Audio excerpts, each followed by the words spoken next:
Bonjour et merci à tous pour votre présence pour cette dernière conférence avant la reprise au mois de septembre et pour accueillir Elisabeth Weiss qui nous fait cette joie d'être parmi nous pour nous parler des constellations familiales, un vaste sujet et elle est spécialiste et reconnue dans ce domaine et je suis vraiment très touchée par sa présence. Merci beaucoup. Bonne conférence.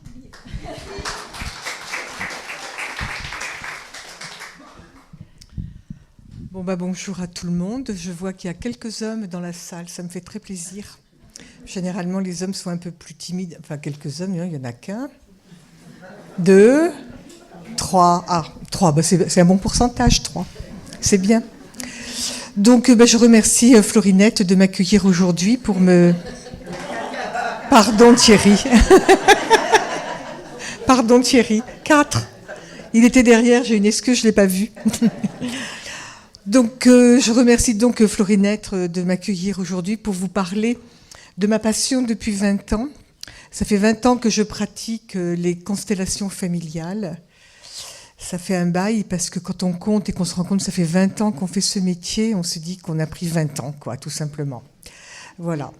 Donc, je vais commencer par vous parler de Bert Hellinger, parce que c'est quand même lui le précurseur des constellations familiales. C'est lui qui a mis ça au point.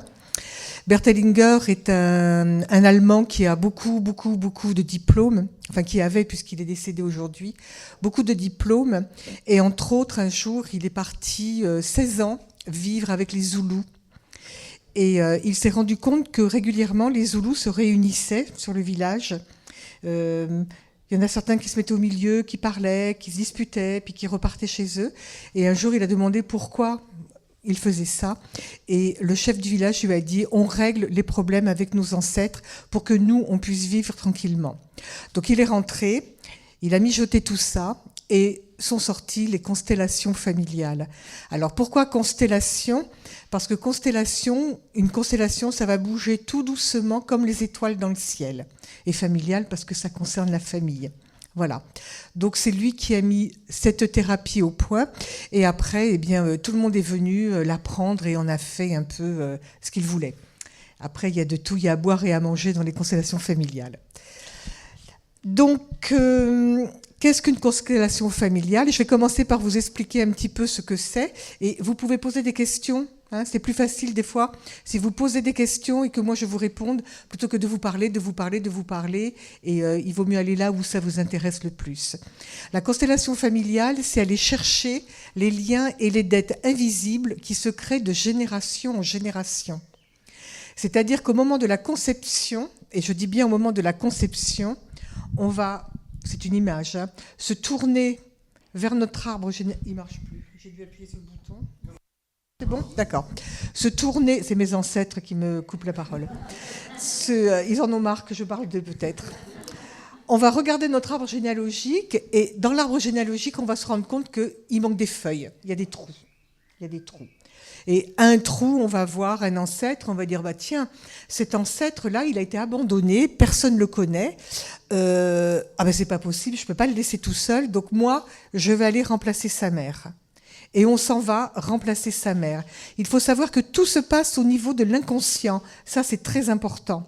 Inconsciemment, on va remplacer la mère. On peut le remplacer lui aussi. Ça s'appelle une intrication.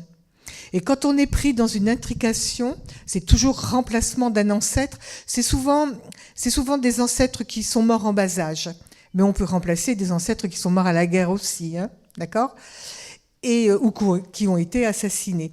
Et quand on est pris dans cette intrication avec l'ancêtre, eh bien, on n'est pas dans sa propre vie. Et quand on n'est pas dans sa propre vie, eh bien, on ne peut pas vivre sa propre vie, on vit celle des autres. Oui. Par exemple, moi, je veux faire une constellation familiale, mais mon arbre généalogique, je ne le connais pas. Oui. Eh bien, je vais vous expliquer après qu'on peut quand même travailler, heureusement. Donc, à partir du moment où on est pris dans cette intrication et qu'on ne peut pas avancer dans sa propre vie, on vient me voir. Je pose des questions sur votre histoire et une fois qu'on a trouvé le nœud de l'histoire, c'est-à-dire cet ancêtre qui a disparu, eh bien automatiquement on va travailler dessus, c'est comme un jeu de rôle, j'aime pas trop ce mot, mais c'est comme un jeu de rôle. On va travailler dessus, on va lui dire merci, on va lui dire des gentilles paroles. La constellation familiale, ça se fait toujours dans l'amour. C'est-à-dire qu'on n'insulte jamais son ancêtre, même s'il a fait des choses épouvantables. Si votre ancêtre c'est Fourniret, on n'insulte pas Fourniret, même si on a envie de le faire. Mais je ne pense pas qu'il y ait une descendance ici de ce monsieur. Voilà, on n'insulte pas son ancêtre, on le respecte, parce que quoi qu'il ait fait, eh bien, on se doit de le respecter parce que c'est notre ancêtre et surtout qu'on l'a choisi. Il ne faut pas oublier ça. Hein. On a choisi nos ancêtres. Voilà. Alors, quand on ne connaît pas son histoire, eh bien, son histoire, on la découvre avec la vie que vous menez aujourd'hui. Vous connaissez votre enfance ? Voilà. Ah non, il y a des gens qui ne connaissent pas leur enfance. À partir du moment où vous connaissez votre enfance, ce qui vous est arrivé, vous connaissez vos parents ? Oui, non, ben, vous pourriez ne pas connaître vos parents. Voilà. Même si vous ne connaissez pas vos parents, ce que vous vivez, le métier que vous faites, y compris le prénom que vous portez, mais ça on rentre plus dans la psychogénéalogie, mais je m'en sers quand même un peu, on arrive à savoir ce qui s'est passé dans votre vie. Voilà.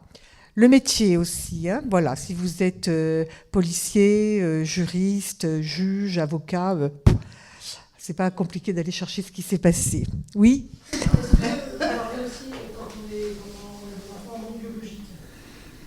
Des enfants adoptifs ? Eh bien, quand vous adoptez un enfant, l'enfant, lui, il ne fait pas partie de votre conscience collective familiale.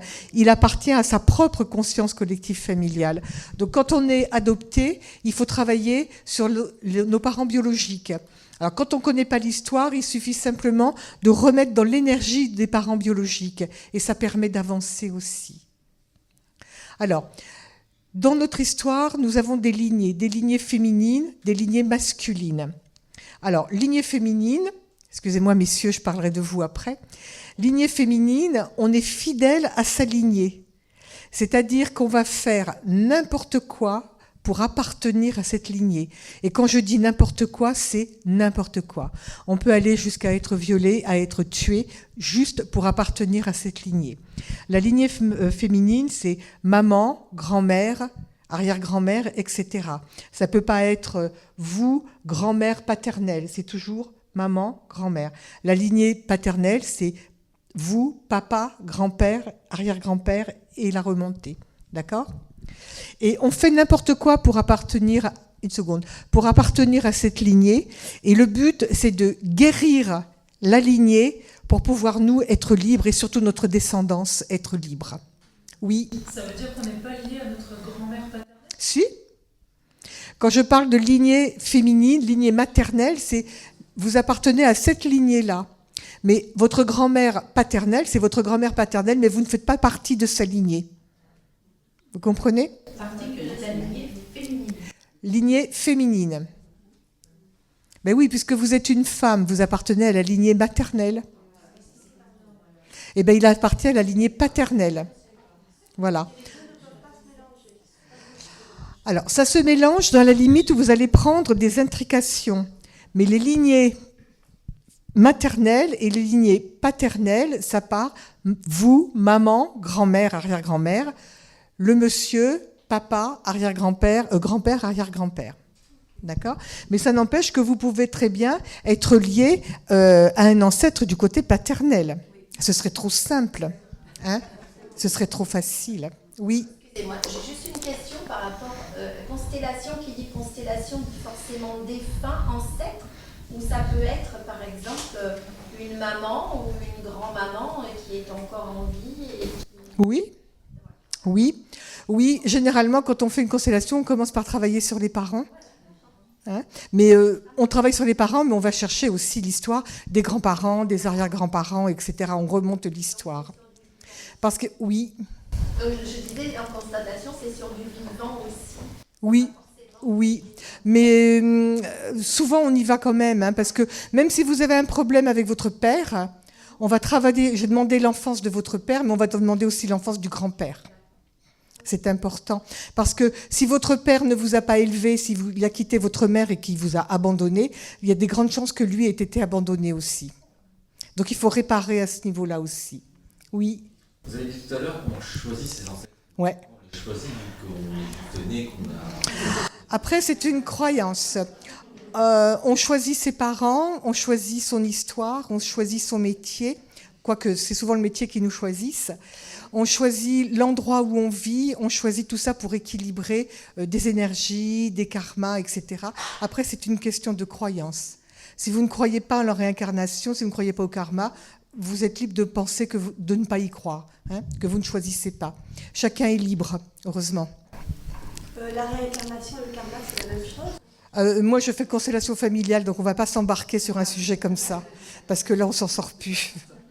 Si on ne connaît pas l'enfance de mon père, par exemple, Oui. mon grand-père, Oui. comment on fait? Ah. On en est parlé quasiment. Eh ben, voilà, le problème, c'est ça, c'est que les gens ne parlent pas. S'il vous plaît, parlez à vos enfants, à vos petits-enfants, c'est tellement important. On arrive à trouver.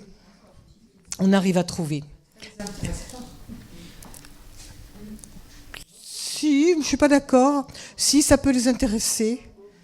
Alors, je ne peux pas parler de moi parce qu'évidemment, ma petite fille, elle est élevée là-dedans, donc ça l'intéresse beaucoup. Mais je pense que ça les intéresse si vous leur en parlez.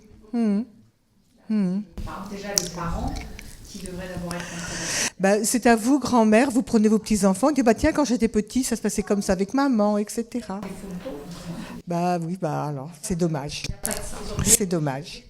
Oui, c'est dommage. Donc, ce qui nous gêne beaucoup dans notre histoire, c'est les secrets de famille, par exemple. Hein, ça, c'est vraiment une plaie totale. Parce que qui dit secret de famille, dit secret, et secret, c'est tu, personne n'en parle, ça n'existe pas. Donc généralement, les secrets de famille, on peut les détecter quand les gens viennent et qui vous disent « tout va bien chez moi, il n'y a pas de problème ». Eh bien, pourquoi vous êtes là? Eh bien, je ne sais pas, mais tout va bien, voilà. Hein, le problème, généralement, quand tout va bien, c'est ça. On a des secrets aussi quand on parle d'un ancêtre et qu'on dit « oh, c'était un héros ». Il était merveilleux, il y a des photos partout de lui, etc. Donc là, il faut aller voir, parce que le héros, souvent, il n'est pas vraiment héros. Hein. On a tendance à cacher ce genre de choses. Le secret aussi, c'est, attention là, parce que s'il y en a, ça va griller un peu, être secrétaire. Secrétaire, ah voilà, j'étais sûre que ça allait faire. Être secrétaire, c'est taire le secret. Taire le secret. Donc je suis secrétaire parce que je suis porteuse du secret et que je tais le secret. C'est-à-dire que je le garde pour moi. Généralement, quand on travaille sur le secret de famille, la personne qui est secrétaire n'est plus secrétaire au bout de quelques mois. Je connais très peu de secrétaires qui sont secrétaires pour avoir choisi ce métier. Vous avez choisi votre métier? Voilà. En principe, on ne choisit pas d'être secrétaire, mais on l'est. Quand je vous dis que c'est le métier qui vous choisit... Voilà, donc parce qu'on est porteur du secret. Alors, le secret de famille, ça va provoquer des psychoses, déjà, hein, des névroses. Bon, on est tous plus ou moins névrosés, hein, ça on le sait. Mais ça va provoquer des cancers du foie, des cancers de l'estomac. Pas du foie, de l'intestin, de l'estomac, parce qu'on garde tout comme ça. C'est vraiment un gros secret. Comment ? Le côlon, oui.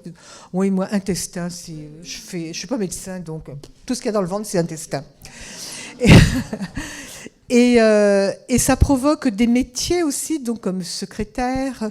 Ça peut provoquer des gens qui ne vont pas pouvoir avancer dans leur vie, qui ne vont pas pouvoir faire de couple, qui ne vont pas pouvoir faire d'études, qui vont être bloqués complètement, parce que le secret est tellement énorme que ça bloque. Les secrets les plus courants, c'est le non-père. Excusez-moi, messieurs. C'est le non-père, ce que j'appelle non-père, c'est-à-dire le père qui n'est pas le père. C'est-à-dire que la femme, elle batifole et tout, et puis un jour, bébé arrive, elle ne sait pas qui est le père, elle dit rien, le mari est là, il reconnaît l'enfant, etc. Elle sait. Le mari, la plupart du temps, le sait aussi, parce qu'il n'est pas fou non plus. Hein. Si sa femme va voir ailleurs, la plupart du temps, on le sait. Et l'enfant, inconsciemment, le sait. Et ce qu'il y a de pire, c'est que les frères et sœurs le savent aussi, mais tout au niveau de l'inconscient. Dans votre inconscient, vous avez toute votre histoire, vous connaissez toute votre histoire. Alors, il se passe que dans la fratrie, il y en a un qui est un peu rejeté. On va le traiter de voleur, on va le traiter de menteur, on va lui dire qu'il n'est pas légitime, qu'il n'a pas le droit, et il va vraiment être repoussé. La plupart du temps, le père va le rejeter aussi, et la mère, si elle culpabilise, c'est ce qu'on appelle le vilain petit canard. Hein, voilà. Donc, pourquoi menteur, pourquoi voleur? Parce que les frères et sœurs inconsciemment savent qu'il usurpe l'identité qui n'est pas la sienne. C'est-à-dire qu'il prend le père qui n'est pas le père et qui prend une place qui n'est pas la sienne non plus. Donc ça pose toujours de gros problèmes. C'est très difficile aussi quand la personne est là et qu'elle réalise que son père n'est pas son père. Donc il faut faire très attention parce qu'on ne peut pas balancer n'importe qui. Ton père, c'est pas ton père. Il faut vraiment faire attention aussi. D'accord. Les secrets de famille, c'est aussi les mères qui ont avorté, qui ont fait des IVG avant le mariage ou quand elles étaient jeunes. On ne dit rien parce que c'est notre histoire, et c'est vrai que c'est notre histoire, mais le fait de ne pas le dire, ça provoque dans la descendance des problèmes. C'est-à-dire que vous faites un IVG, vous êtes jeune, voilà, un IVG, quelques années après, vous vous mariez, un enfant arrive, lui, il prend la place de l'IVG. C'est ce qu'on appelle l'enfant de remplacement. Voilà. Aussi, mais moins. C'est surtout l'IVG. Et quand on est dans l'enfant de remplacement avec un IVG juste avant nous, eh bien, on est en colère parce que l'IVG est en colère. Oui, mais après, il n'y a pas de jugement ni de culpabilité à avoir. Si on n'a pas eu cet enfant, c'est qu'on ne pouvait pas l'avoir. On est d'accord. Mais ça n'empêche qu'il peut être en colère. Donc, l'enfant qui arrive, eh bien, il est en colère, il n'est pas à sa place, il vit à la place d'un mort et il n'arrive pas à vivre, quoi, tout simplement. Voilà. Et c'est ce qu'on appelle des enfants de remplacement. Attendez, je finis juste l'enfant de remplacement. L'enfant de remplacement, c'est aussi quand on perd un frère ou une sœur avant. Celui qui arrive après, automatiquement, va remplacer. Voilà. Et il donne même le même prénom, ou alors il s'appelle Claude et on appelle la fille Claudine. Ouais, ça, c'est l'horreur totale. Oui. Dans ce que vous dites par rapport aux grossesses, si c'est un œuf clair... Rien. L'œuf clair, il n'y a pas d'énergie, il n'y a rien. L'œuf clair, il n'y a rien du tout. Qui voulait poser une question? Oui. Et pour les fausses couches, ça ne marche pas pareil? Alors, les fausses couches, ça fonctionne de la même façon parce qu'il y a eu une grossesse avant et que l'enfant qui arrive va prendre la place, mais c'est plus doux. Parce que la fausse couche, l'enfant s'en va parce que la mère est en danger. Donc inconsciemment, il dit à sa mère, je pars, sinon nous allons mourir ou tu vas mourir. Et la mère dit, c'est ok, tu peux partir. Donc il s'en va. Là, il y a un accord. Tandis que l'IVG, c'est une obligation des fois. Hein. C'est même des fois une question de survie. Hein. Parce que si on se retrouve enceinte après avoir été violée, on n'a pas envie de garder l'enfant. C'est bien, voilà. Et c'est sûr. Et ceux issus d'insémination artificielle? Oh là là, ça c'est compliqué maintenant. Avec les PMA, les machins, les trucs, c'est un casse-tête, c'est terrible. Et les parents, enfin, la mère tout du moins, elle n'assume pas et le père non plus. Les enfants sont heureux, mais ils n'en parlent pas. Oui, je sais, ouais. C'est très compliqué. C'est très compliqué de consteller des gens qui sont issus comme ça d'insémination artificielle ou de PMA, c'est très compliqué. Ouais. C'est dur pour les parents parce que c'est l'omerta. Ouais. Quand vous dites que l'enfant, quand l'IVG, l'enfant qui arrive le remplace, mais il occupe quand même la deuxième place. Alors, le problème, c'est que si vous avez fait un IVG quand vous êtes jeune, et qu'après vous vous mariez, vous avez un enfant, vous allez dire c'est l'aîné. Et l'aîné, c'est l'IVG. Donc chaque fois que vous lui dites c'est l'aîné, lui il prend la place de l'IVG. Je suis l'aîné. Et c'est pas l'aîné. Donc il a une place qui n'est pas la sienne. Oui. Donc excusez-moi, bébé qui naît et qui décède au bout de 5 mois, on est quand même, celui qui arrive derrière, c'est un bébé de remplacement. Oui, automatiquement c'est un bébé de remplacement. Oui.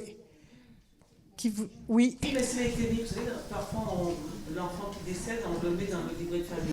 Maintenant. Donc celui qui arrive le plus... Il le sait. Maintenant, on le fait, mais avant, on ne le faisait pas. Avant, ça ne se faisait pas. C'est une grande avancée. Eh bien, il faut croire que les consciences s'éveillent aussi, parce qu'ils se rendent compte que c'est très important. Mais à mon époque, moi j'ai 71 ans, je peux vous dire qu'on ne le faisait pas. Hein. C'était sûr. Hein. Oui. Si on est du coup sur l'explication aussitôt à l'enfant, lui dire les mots et lui dire rapidement comment il a été conçu, est-ce que ça oui. beaucoup moins, même pas du tout pratiquement. Si vous dites à votre enfant, ben voilà, toi tu es là, mais vous n'êtes pas obligé de rentrer dans les détails. Mais avant, maman, elle a attendu un enfant, puis cet enfant, il n'a pas pu venir. Et pourquoi? Ben c'est comme ça, il n'a pas pu venir. Vous n'êtes pas obligé de rentrer dans les détails. Mais toi, tu es là maintenant, mais par contre, tu es mon deuxième enfant. Ah d'accord. C'est le deuxième, et il ne sera jamais l'enfant de remplacement.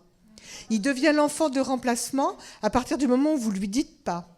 Et pour qu'il soit réellement pas l'enfant de remplacement, il faut lui dire dès que vous êtes enceinte.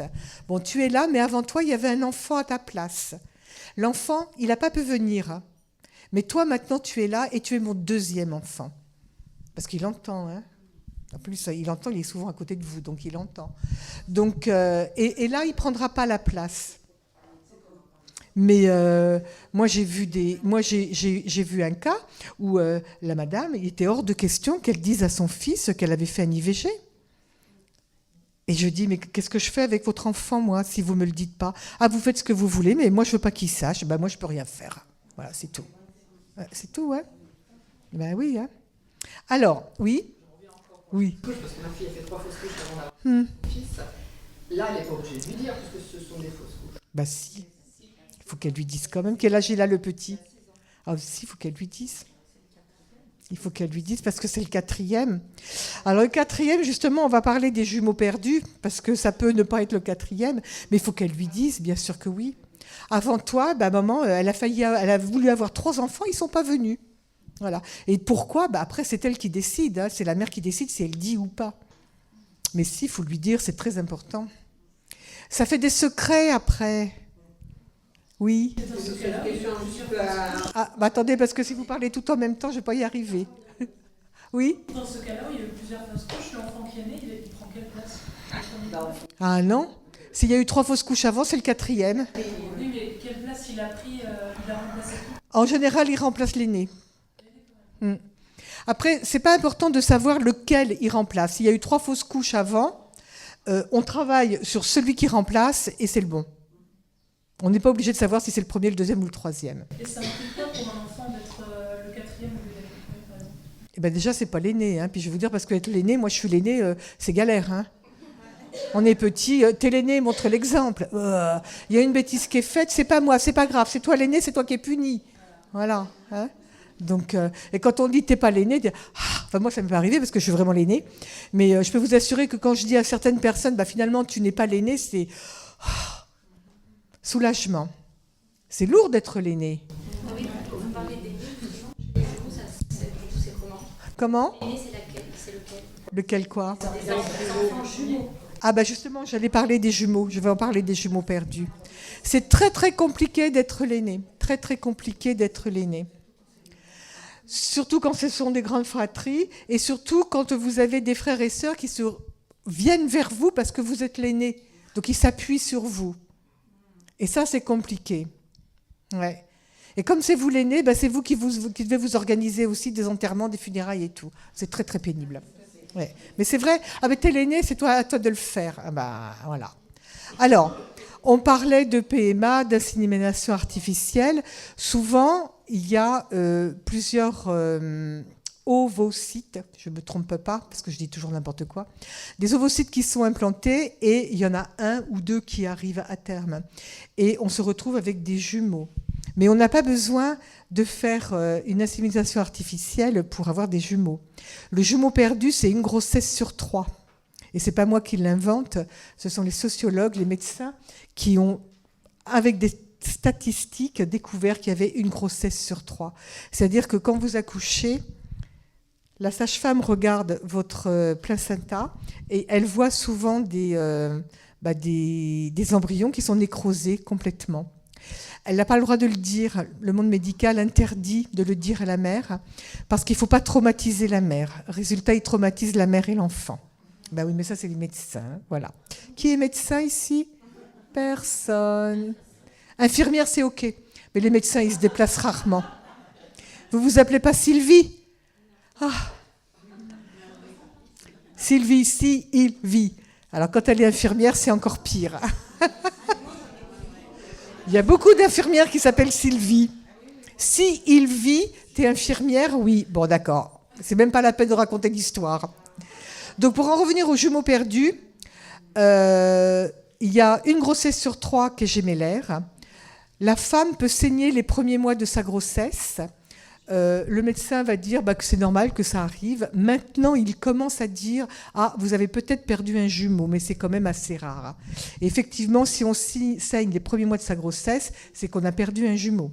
Parce qu'à partir du moment où on est enceinte, l'embryon se nourrit de notre sang et on n'a pas à saigner. D'accord ? On peut avoir des contractions pendant la grossesse. On élimine inconsciemment le jumeau. Ok ? Donc, vous venez au monde, vous êtes toute seule, super, sauf que votre inconscient et vos cellules se souviennent que vous étiez 2. Et bien là, c'est la pagaille, pour être poli. Sinon, je pourrais dire pire. Donc, j'ai acheté tout par 2. Voilà. On achète tout en double, mais ce sont des bébés qui sont en colère, qui vont beaucoup pleurer quand ils sont bébés, qui ont peur de dormir, parce que dormir, c'est mourir, puisque le jumeau s'est endormi à côté de lui, donc dormir, c'est mourir. Ils ont des peurs nocturnes. Il leur faut toujours maman ou quelqu'un à côté d'eux, qui soit toujours en train de tenir, voilà. C'est ça. Pourtant, tu es venu faire ça, toi. On a travaillé dessus. Et c'est surtout qu'avec la fratrie, celui qui est en dessous ou celui qui est au-dessus, ils vont lui dire « Tu veux bien remplacer mon jumeau ?» Et l'autre, il va dire « Non ». Et ça provoque de la bagarre dans la fratrie. Ce sont des petites filles qui ont des meilleures amies. « Ah, c'est ma jumelle », on se comporte comme des sœurs jumelles, mais il faut savoir qu'il y a des femmes adultes qui ont des amis, ce sont leurs jumelles aussi. Voilà. Donc, on achète en double. Tous les enfants hyperactifs ont un jumeau perdu.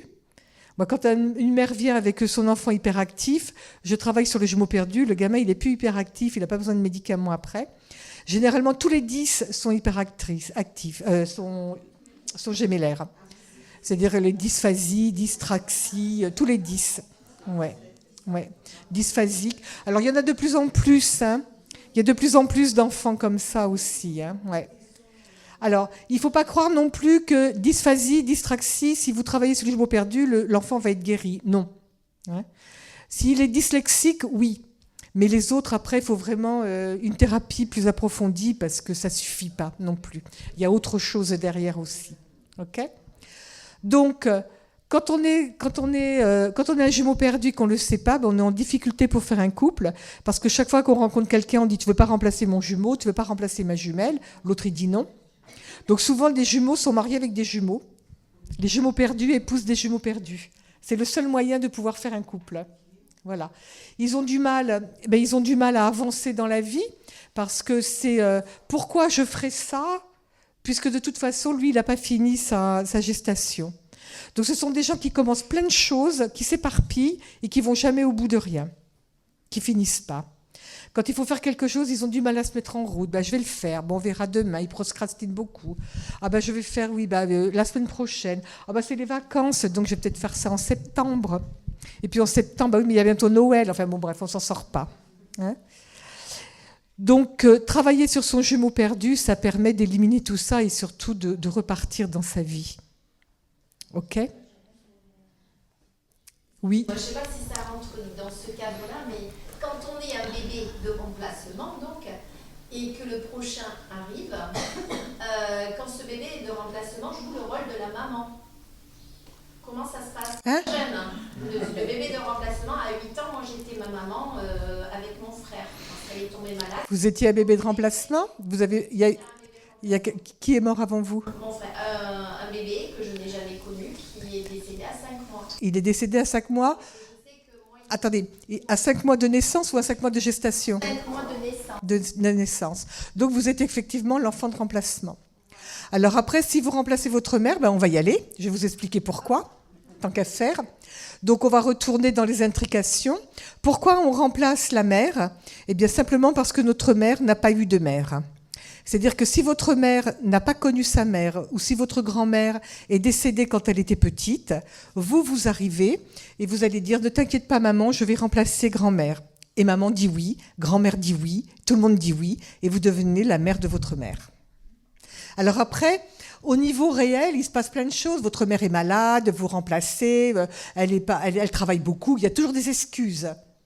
Elle a connu sa mère, votre grand-mère?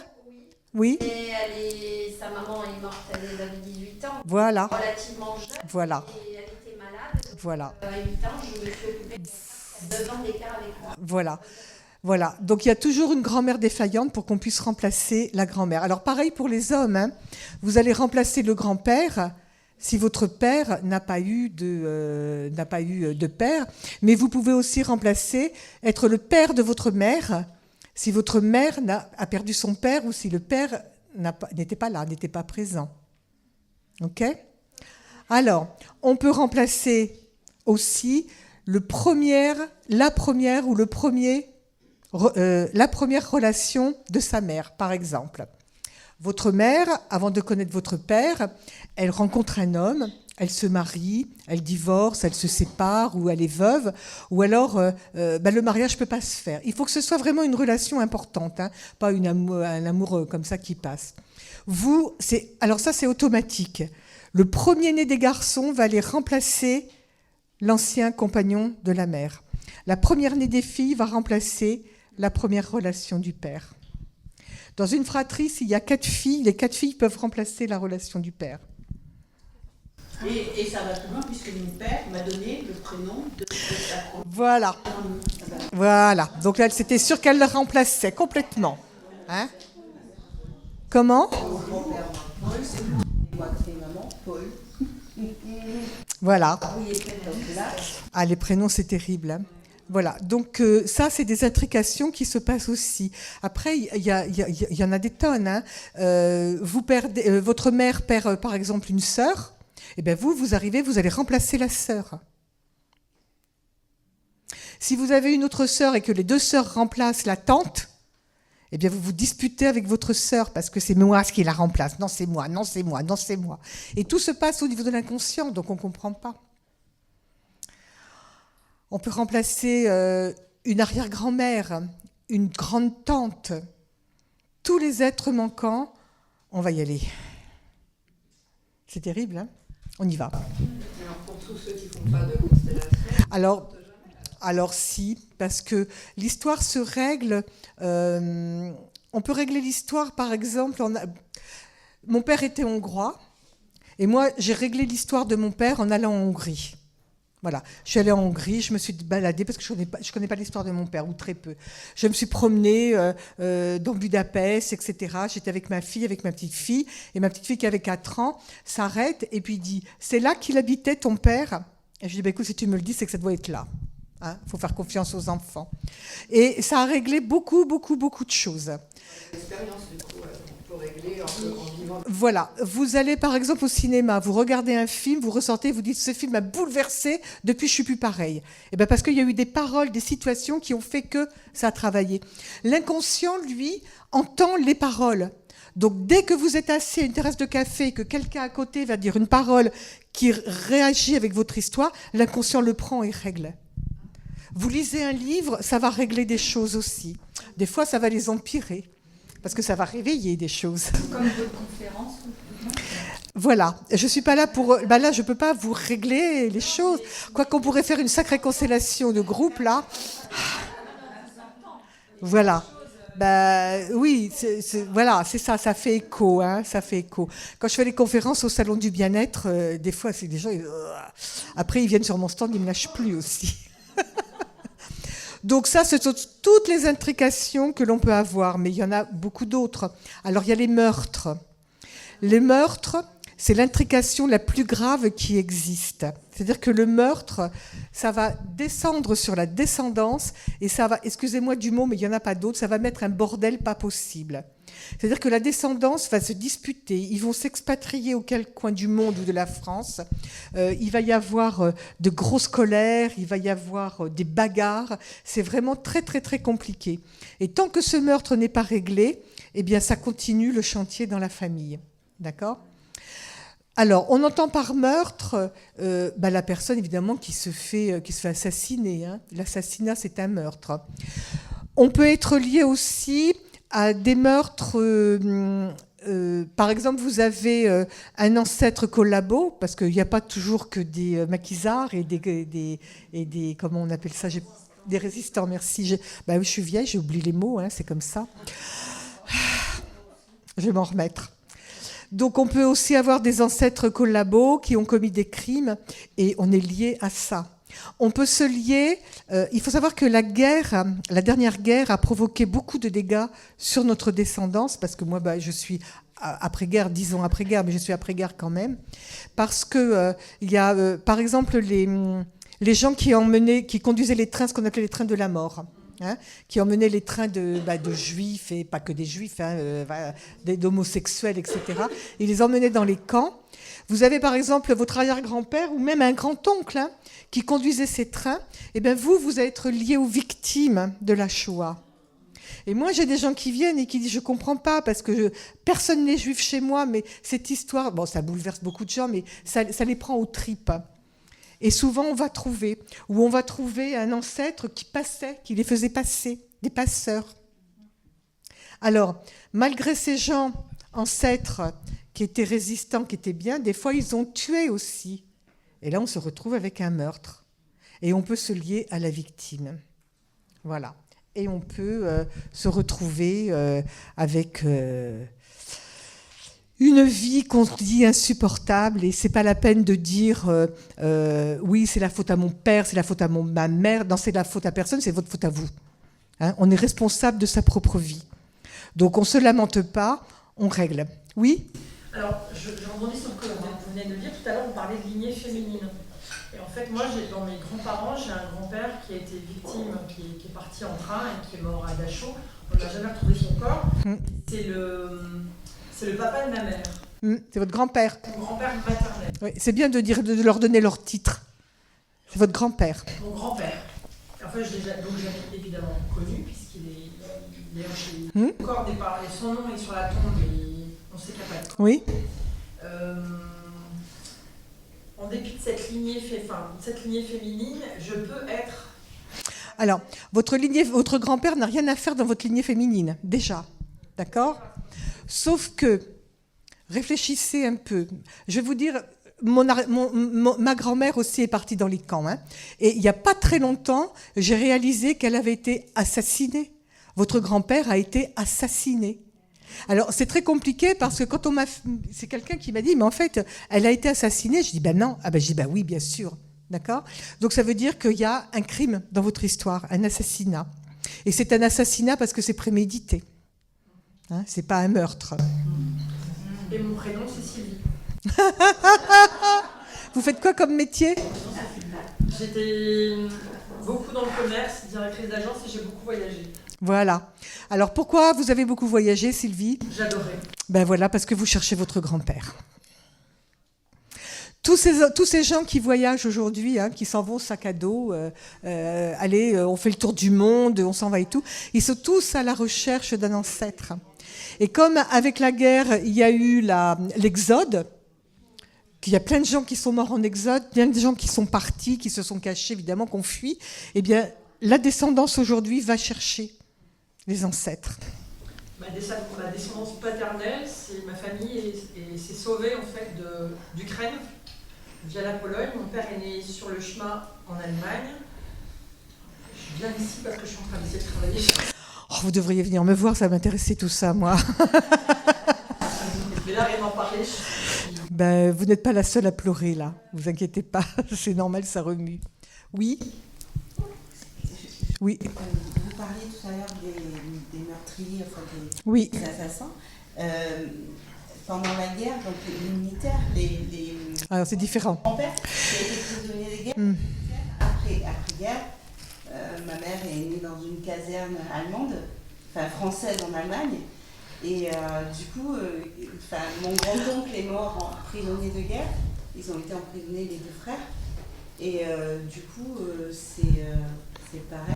Alors, les militaires, moi je ne considère pas qu'un militaire soit un meurtrier, parce qu'en fait, s'il se retrouve au coin d'un bois avec l'ennemi en face, eh ben, il tire, c'est pour sauver sa peau. Hein, donc, voilà. En fait, c'est dans l'histoire, parce que nous, on a une famille qui parle. C'est bien. Mon père, des fois, il racontait des trucs, alors moi, je m'en souviens pas, mais maman raconte maintenant qui n'étaient pas très cool, quoi. Ils ont fait des choses pas très cool. Bah oui, ils étaient prisonniers en Allemagne, c'était la guerre, donc ils ont fait ce qu'ils ont pu. Mon fils a une fascination pour les militaires. Ben évidemment. Évidemment. Alors, le père de votre grand-père, votre grand-oncle, il est mort en captivité. Son frère. Le frère de votre grand-père, c'est votre grand-oncle. Oui, mon grand-oncle. Généralement, je ne me trompe pas dans ce genre de choses. Donc, il est mort en captivité. Ils étaient en captivité, mon grand-père s'est échappé et il est mort. Voilà. Et le grand-oncle est mort. Donc, votre fils, il fait quoi? Il remplace le grand-oncle. Ah ouais, ok. Ben, après, quand vous avez, s'il y a eu plein si s'est passé plein de choses au niveau des hommes et que vous avez un garçon dans la descendance, il prend tout, hein. Il prend tout. En fait, mes frères ont des fils. En fait, Ah non, mais vos frères, vos neveux, ils peuvent aussi remplacer le grand-oncle, mais votre fils, il va remplacer le grand-oncle aussi. En fait, les 3 garçons de descendants, donc de la lignée de mon fils, ils ont tous des troubles 10. Ben oui. Il y a c'est pour ça que cela, il y en a un qui a des troubles avec un TDAH, très important. Mon fils a des troubles autistiques, avec une dysphasie. Alors, l'autisme. C'est pas autiste, c'est juste les troubles. C'est-à-dire qu'à partir de. Oui. De plusieurs troubles 10. C'est trouble autiste, ouais. Ok. Bah voilà quoi, c'est ça. Après il y a votre histoire, puis il y a l'histoire de son père. Bah voilà. C'est pire. Qui c'est qui voulait me poser une question aussi? Personne? C'est bon? Oui. Moi c'est une petite parallèle. Quand vous êtes né le même jour que votre grand-père. Alors ça c'est de la psychogénéalogie. Moi je rentre pas là-dedans. Voilà, c'est une question que ouais. Parce que d'après ce que vous résumez, on porte tous le bagage d'ancêtre, d'une manière ou d'une autre. Donc c'est d'arriver à se départir de ça pour essayer de vivre sa propre vie, mais on sera toujours avec des bagages dans tous les cas. Alors le jour où vous n'aurez plus de bagages, vous serez là-haut avec des petites ailes.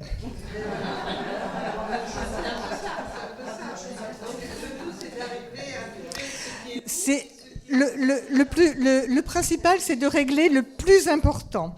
Donc le plus important, c'est de régler les meurtres, les viols, les abandons. Ça, c'est les choses les plus importantes. Quand dans notre histoire, on a réglé viol, alors s'il y a des viols, mais dans presque toutes les familles, il y a des viols. Alors, j'entends par viol attouchement aussi. Hein. Les viols, les meurtres, les abandons, déjà, vous vous sentez beaucoup mieux. La maltraitance psychologique. C'est de la maltraitance. Tout ça se règle aussi. Mais je veux dire, les choses les plus importantes, ce sont les viols, les meurtres et les abandons. Et l'inceste aussi. L'inceste, c'est un viol. Un viol, pour moi, c'est un inceste, c'est les attouchements, c'est même le viol, ce qu'on appelle le viol par procuration. C'est-à-dire que vous vous promenez dans la rue, il y a un homme qui passe, qui vous regarde, qui vous déshabille, vous sentez que vous êtes en danger, c'est un viol. Ils ne se rendent pas compte, ces messieurs, ce qu'ils nous font. Ils ne se rendent pas compte. La façon dont on regarde une femme et tout, on peut se sentir sali et violé. Alors quand nous, on est des femmes, c'est OK, mais quand ce sont des enfants... Question. Quand on a une sœur un peu plus jeune, oui. 5 ans et demi de moins que moi, oui. Mais curieusement, quand une vit quelque chose, quelque temps après...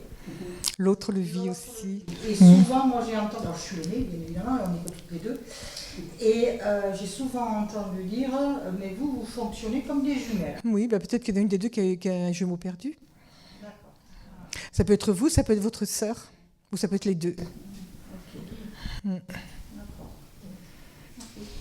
Oui. Mon petit-fils, c'est HPI. Oui. C'est ça ? Alors, je pense qu'aujourd'hui, tous les enfants qui viennent au monde sont HPI par rapport à nous. Donc on dit oui, il est surdoué, il est HPI. Ben oui, parce qu'ils sont plus intelligents que nous. Moi, mon petit-fils, il a 5 ans. Moi, je prends mon téléphone. Il me fait « Attends, mamie, je vais le faire. » Il le prend. Tac, tac, tac, tac, tac, tac, tac. Je dis « Mais comment tu as pu ouvrir mon téléphone ?» Il dit « J'ai vu ton code, j'ai vu le machin. » Il ouvre, il me montre comment on se sert du téléphone. Sa mère, quand elle était jeune, il y a le magnétoscope qui est arrivé. Quand le magnétoscope est arrivé, je ne savais pas m'en servir, et là, elle savait s'en servir. Donc, ils sont tous beaucoup plus évolués que nous. L'école t'a demandé à ce qu'ils soient suivis. Oui. Oui, parce que y a des enfants qui sont plus intelligents que d'autres, puis il y en a qui sont vraiment en difficulté. Donc c'est vrai qu'il vaut mieux les mettre ensemble, parce que sinon ça provoque des problèmes. Ça veut dire que là, forcément, par rapport à ça, il y a quelque chose. Ça veut dire qu'il est intelligent, et puis que non, c'est pas forcé. Faut pas aller chercher une raison à tout. Mais c'est vrai que quand on a un enfant qui est HPI, comme vous dites, c'est bien de le mettre avec des HPI. Parce que si vous le laissez dans l'école normale, ils s'ennuient. Ils font des bêtises et ils régressent en plus. Ils régressent. Et ils développent des névroses et des psychoses. Hein. Ouais. Oui. Alors, je vous pose des questions sur la lignée paternelle de mon fils aîné. Oui. Qui a été abandonné par son père. Lequel père a été orphelin très jeune. Ouais. Moi qui avais 4 ans. Ouais. Le père, attendez. Le père, le grand-père, si vous voulez, a été aussi orphelin. Ouais, voilà, c'est une répétition. Et alors moi, donc il est resté dans le déni longtemps. Alors, oui. Et puis ensuite, je me suis remariée, j'ai eu un autre enfant, et c'est mon second mari qui l'a appelé papa. Oui. Il vient de sortir de son déni un jour, parce qu'il arrive pendant le repas, et il nous dit à tous, j'ai fait un rêve, mon père m'avait abandonné. Quand je me suis réveillée, je me suis dit, à 52 ans, quand je me suis réveillée, je me suis dit, oui, j'ai été abandonnée. Oui, il n'avait pas réalisé ça. Ouais. Alors là, c'est ce qu'on appelle des répétitions familiales. L'arrière-grand-père est orphelin, le grand-père est orphelin, le père est orphelin, et votre fils est abandonné par son père, parce que le père de votre fils ne peut pas être père. Il n'a pas eu de père, donc il ne sait pas ce que c'est qu'être père. D'accord ? Et votre fils, il remplace le grand-père, l'arrière-grand-père. Votre ex-mari, il remplace son grand-père, son arrière-grand-père. Le grand-père remplace l'arrière-grand-père. Là, il faut remettre tout le monde en place. Donc là, il faut prendre l'arrière-grand-père, le grand-père, le père, votre fils, et refaire toute la lignée paternelle. Voilà. Parce que votre fils, il a des enfants. Il a une petite fille. Mais votre petite fille, elle peut avoir un garçon un jour. Et le garçon, qu'est-ce qu'il va faire ? Il va aller remplacer l'arrière-grand-père. C'est-à-dire que tant qu'il n'y a pas quelqu'un qui vient remplacer, la CCF, c'est la conscience collective familiale, attend. C'est-à-dire que là, dans ce cas, le fils, il a une fille, on attend. Si la fille, elle a une fille, on attend. Et puis l'arrière-petite-fille, du coup, va avoir un garçon. Et le garçon, il va dire, ça y est, je suis là. Ils n'ont pas de père, j'y vais. Et il va tous les remplacer. Et bien là, vous pouvez le ramasser à la petite cuillère. Hein. Oui. Sans faire de constellation familiale, comment ça serait ? Par la compréhension, le dialogue. En comprenant qu'ils sont décédés et qu'ils n'ont pas eu le choix ? Vous pouvez faire ça. Après, il n'y a pas que la constellation familiale. Hein. Il y a la psychogénéalogie. Vous pouvez passer 30 ans sur le divan d'un psychanalyste qui n'ira jamais chercher l'histoire de votre arrière-grand-père de toute façon. Ce que je veux dire, c'est à quel moment la conscience collective familiale sera satisfaite ? La conscience collective familiale sera satisfaite, madame. Elle l'est déjà parce que vous êtes là. Et que ça vous permet de comprendre des choses. Pourtant que l'enfant remplace son ancêtre, ça ne suffit pas puisque c'est encore répété après. À quel moment ? Ça s'arrête quand vous réglez le problème, quand la problématique est réglée. Par exemple, madame, si son fils vient faire une constellation, on va remettre toute la lignée en place, donc toute la descendance sera tranquille, elle n'ira pas chercher. À partir du moment où c'est réglé, la descendance ne va pas chercher. Parce que quand vous regardez votre arbre, Le grand-père, l'arrière-grand-père, ils sont là, on les a remis en place. Donc l'enfant qui arrive, il regarde, eux ils sont en place, eux ils sont en place. Ah, il y a un trou là. Il trouvera toujours un trou de toute façon, hein, il en manque toujours à quelque part. Et ça remonte sur combien de générations? Vous voulez vraiment le savoir? 71.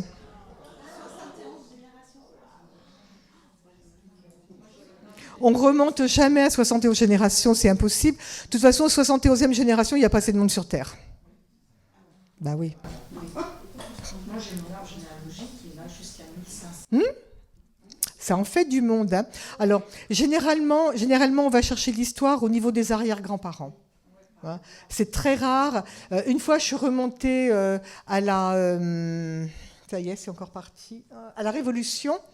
Parce que ce monsieur me disait qu'il avait toujours mal dans le cou, qu'il avait comme ça et tout. Et il me dit, je peux pas mettre de cravate, je peux pas. Il fallait toujours qu'il soit bien ouvert. Et je me suis dit, bon, il y a quelqu'un qui se fait guillotiner dans le coin. Et en fait, c'est remonté jusque-là. Mais c'est quand même assez rare. Alors, quand j'ai eu 33 ans... L'âge du Christ. Voilà, j'ai dit à mes parents, vous allez voir, je vais être crucifiée comme le Christ. Bingo, même pas 5 mois après, je suis devenue diabétique. Ben voilà. Et là, j'ai été crucifiée, mais vraiment. Ben ouais. Dites-moi quand même que je ne descends pas du Christ.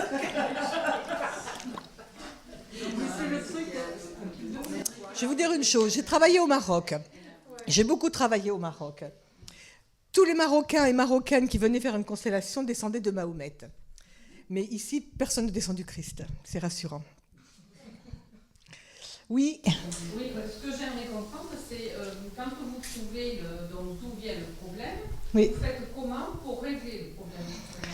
Alors, on fait comme un jeu de rôle, c'est-à-dire que dans l'assemblée, je vais vous demander de prendre votre mère, votre grand-mère ou l'arrière-grand-mère. Hein. Les personnes vont se mettre là, comme ça, et elles vont ressentir ou pas. Si elles ne ressentent pas, ce n'est pas grave, moi je vais ressentir. Elles ressentent de la colère, de la tristesse, elles vont se mettre à pleurer, il va se passer plein de choses. Et c'est avec le dialogue et remettre les gens en place qu'on arrive à régler l'histoire. C'est-à-dire que vous travaillez avec les membres de la famille? Non, non. Par exemple, là, vous êtes, voilà, il y a 1, 2, 3, 4, 8 personnes, on est en constellation. Vous venez, vous me dites, moi j'ai un problème avec ma mère et tout, alors je vous demande, votre mère, son enfance, elle n'a pas eu de mère, donc automatiquement vous remplacez la grand-mère, d'accord? Je vais vous dire, prenez quelqu'un qui représente votre mère, quelqu'un qui représente la grand-mère. Voilà.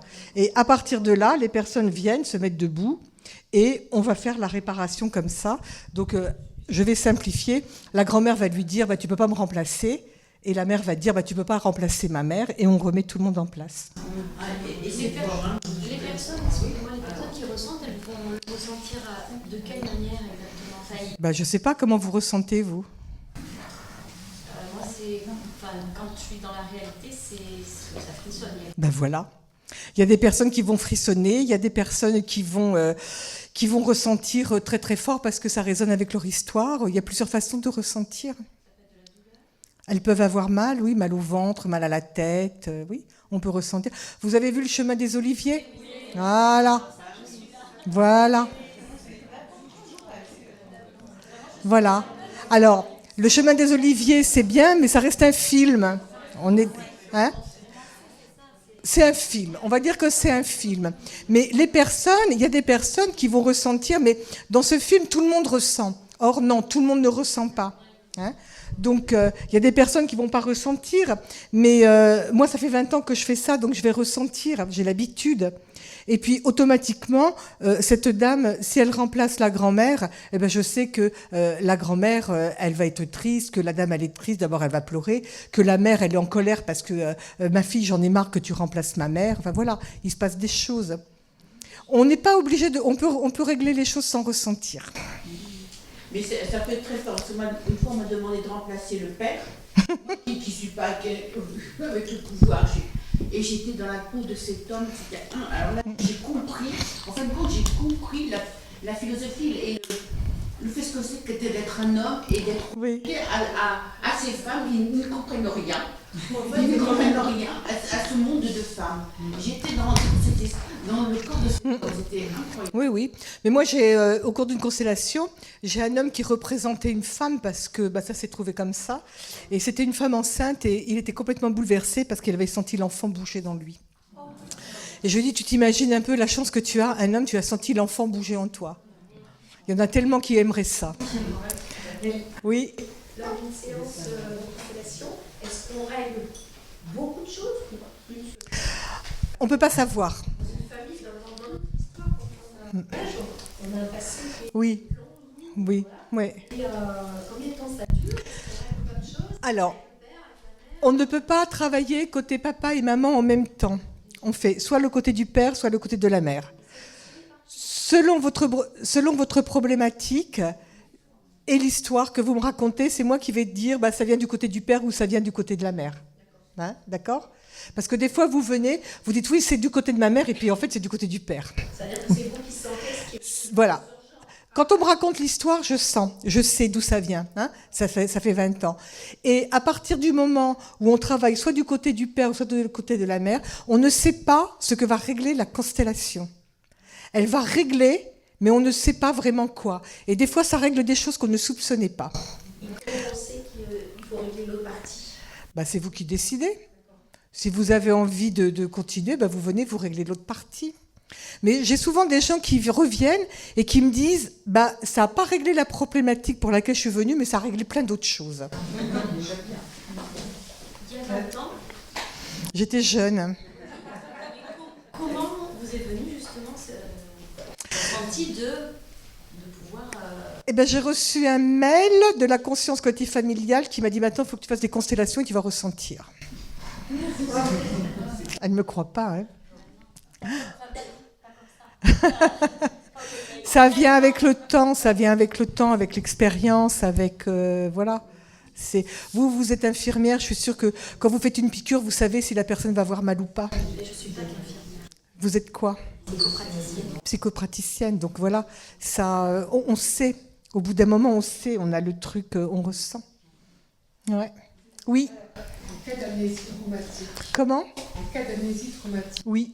Vous pouvez apporter des solutions. C'est une longue responsabilité que vous me donnez. On peut. Moi, j'apporte rien, c'est vous, hein, d'accord? Avec l'histoire, avec le travail, vous pouvez, effectivement, il y a des choses qui peuvent revenir. Mais je ne peux pas vous affirmer que oui, ça va revenir. Parce que c'est vous qui décidez, c'est pas moi. Parce que là, même mon inconscient ne donne rien. Il garde tout.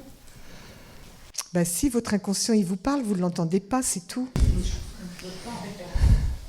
Bien sûr. Oui. Évidemment que votre inconscient, il vous parle. Seulement, on ne l'entend pas, hein. Ou on ne veut pas l'entendre. Oui. Justement, c'est quoi votre chemin à vous pour en arriver là maintenant? Parce que moi, je ne suis pas là pour vous raconter ma vie, je suis là pour vous parler des constellations familiales. C'est quoi votre chemin pour en arriver là un jour, j'ai fait une constellation familiale à laquelle je ne croyais pas. On m'a presque traînée de force pour y aller. Et quand j'ai vu ce que c'était, j'ai fait « Ah, c'est ça que je veux faire, madame !» Et comme a fait exprès, la personne qui faisait les constellations m'a dit, on était au mois d'août, elle m'a dit « comme par hasard, Elisabeth a dit le mois prochain, je commence une formation. » Voilà. Comme par hasard. Comme par hasard. Donc, j'ai fait la formation et puis je ne suis jamais sortie de là. Et puis, je n'ai pas envie d'en sortir non plus. Hein. Voilà. Après, ce qui s'est passé avant, ce n'est pas intéressant. C'est ma vie. Alors, je parle toujours de la même personne. Oui. Votre fils qui a des névralgies terribles depuis plusieurs années. Oui, c'est normal. Il n'a pas eu de père. Je pense que moi, je l'attribue à ce que je vous ai raconté. Là, depuis quelques semaines, une amie, enfin peu importe, elle a dirigé vers une école d'éthiologie. Je ne savais pas ce que c'était. Moi non plus. Elle est jolie. Donc, ce n'est pas, à ne pas confondre avec l'ostéopathie. Non, non. C'est une science parallèle qui vise la cause. Ah d'accord, oui, je vois, si, je vois ce que c'est. Oui, ben c'est très bien ça. Voilà, alors justement, de toute façon, il a peur de tout ça, il a peur de fouiller. Ben oui, il a peur parce que s'il y va, il va avoir mal, il n'a pas envie d'avoir mal. Après, le mal de tête, les migraines, c'est l'amour qui passe pas. Donc voilà, c'est normal qu'il ait des migraines. Il passe dans cette école, après, c'est pas très longtemps, mais ça va mieux. Ça va mieux, il n'est pas réveillé la nuit parce qu'il dort. Voilà, c'est ça. Après, il y a une multitude de façons de régler sa problématique. Hein. On n'est pas obligé de passer par les constellations. Une constellation familiale, c'est 5 ans de psychothérapie. Donc, oui. Ah bah, la psychanalyse, vous passez 20 ans sur le divan et puis voilà. Alors j'ai eu quelqu'un qui avait fait 20 ans de psychothérapie ou 22 ans et elle était là et pendant toute la journée, elle faisait des grimaces et tout. Ce serait maintenant, je lui dirais de partir. Mais au début, je n'osais pas. J'étais timide. Et non, c'est pas vrai, j'ai jamais été timide, mais je n'osais pas lui dire de partir parce qu'elle me gênait beaucoup. Et quand est venu son tour de faire la constellation, elle m'a dit de toute façon, moi, elle dit j'ai 22 ou je sais plus de psychanalyse derrière moi. Elle dit tout va bien. Alors déjà, je me suis demandé ce qu'elle fichait là, et je l'ai mise en face de moi. Puis j'ai dit bah, tu me regardes dans les yeux, je suis ta mère. Et puis elle s'est écroulée. Parce que tout va bien, il ne faut pas toucher là, il ne faut pas toucher là, il ne faut pas toucher là. Donc si on ne parle pas de maman, si on ne parle pas à papa, si on ne parle pas de la sœur, si on ne parle pas du copain, tout va bien. C'est ça la psychanalyse, mais ça aide aussi la psychanalyse. Hein. Il y a des gens qui se sortent de beaucoup de traumatismes avec ça. Il ne faut pas renier. Il faut juste le faire avec modération. Mais au bout de 20 ans... Savoir dire c'est bon, j'arrête. Ouais. Ouais, j'avais une copine, moi, 18 ans, elle a dit à son psychanalyste, bon, je vais peut-être arrêter. Il lui a dit, ah non, c'est pas le moment. Au bout de 18 ans, mais il n'avait pas fini de payer sa piscine. Hein, donc, c'est des rentes à vie, évidemment. Alors, oui. La gémellité. Oui. On parlait de gémellité, on parlait de jumeaux perdus. Oui. Et qu'on avait quand même une sur 3 grossesses. Une grossesse sur 3 qui est gémellaire. L'humain est fait pour faire des jumeaux quelque part. Une sur 3, ça fait énorme. Alors, il y a 20 ans, c'était 1 sur 4. 1 sur 4. Et maintenant, ça devient 1 sur 3. Et je me suis posé la question avec des amis de savoir si ça venait pas de l'alimentation, les pesticides, toutes ces saloperies qu'on avale.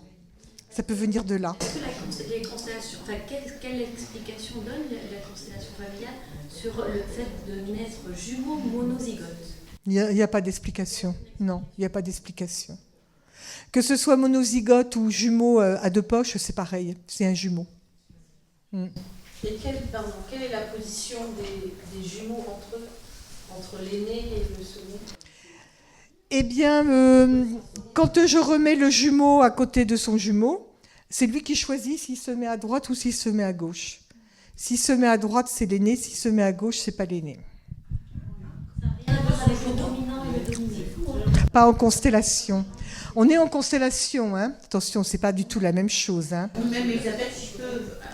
Tu peux. J'ai fait avec Elisabeth aussi en individuel, j'avais personnellement... Elisabeth, elle mettait des petits post-it où il y avait écrit des papiers, c'est pas des post-it, c'est des papiers. Des petits papiers. Des grands papiers. Des petits papiers où il y avait les prénoms. Et voilà, et j'ai choisi. Voilà, mon corps allait vers le papier. C'était juste. Oui, tout à fait. Donc, il y a aussi les maladies. Alors, il faut rester très prudent. En constellation, on ne guérit pas, hein, même s'il y a marqué guérir son histoire, voilà. Une constellation ne va pas vous guérir, c'est vous qui vous guérissez. Mais vous allez comprendre pourquoi vous avez cette maladie. Et de savoir pourquoi vous avez cette maladie, ça va vous amener vers la guérison que vous allez faire vous-même. Il est évident qu'à aucun moment on arrête le traitement médical, on est bien d'accord. Hein. Le traitement médical est important, la médicamentation, ça va, c'est la constellation ou toutes les thérapies que vous pouvez faire sur une maladie, ça va avec. On n'arrête pas la médicamentation. Donc les maladies, on revient à la lignée maternelle par exemple, quand vous allez faire une mammographie, Le radiologue, qu'est-ce qu'il vous demande? Il y a des cancers du sein chez vous? Et pourquoi il vous le demande? Parce qu'il sait que voilà, s'il y a un cancer de la grand-mère, il y a des grandes chances que vous chopiez aussi le cancer. Donc s'il vous le demande, c'est qu'ils savent. Et on se retrouve avec des familles entières, des lignées entières de cancers. D'accord? Donc on va régler le premier cancer et on redescend. Ça ne veut pas dire que ça y est, vous êtes guéri, que vous n'avez plus de cancer. Ça veut dire que l'histoire qui a provoqué le cancer est guérie. Pardon, je ne dis pas guérir, et puis j'emploie le mot, est réparée.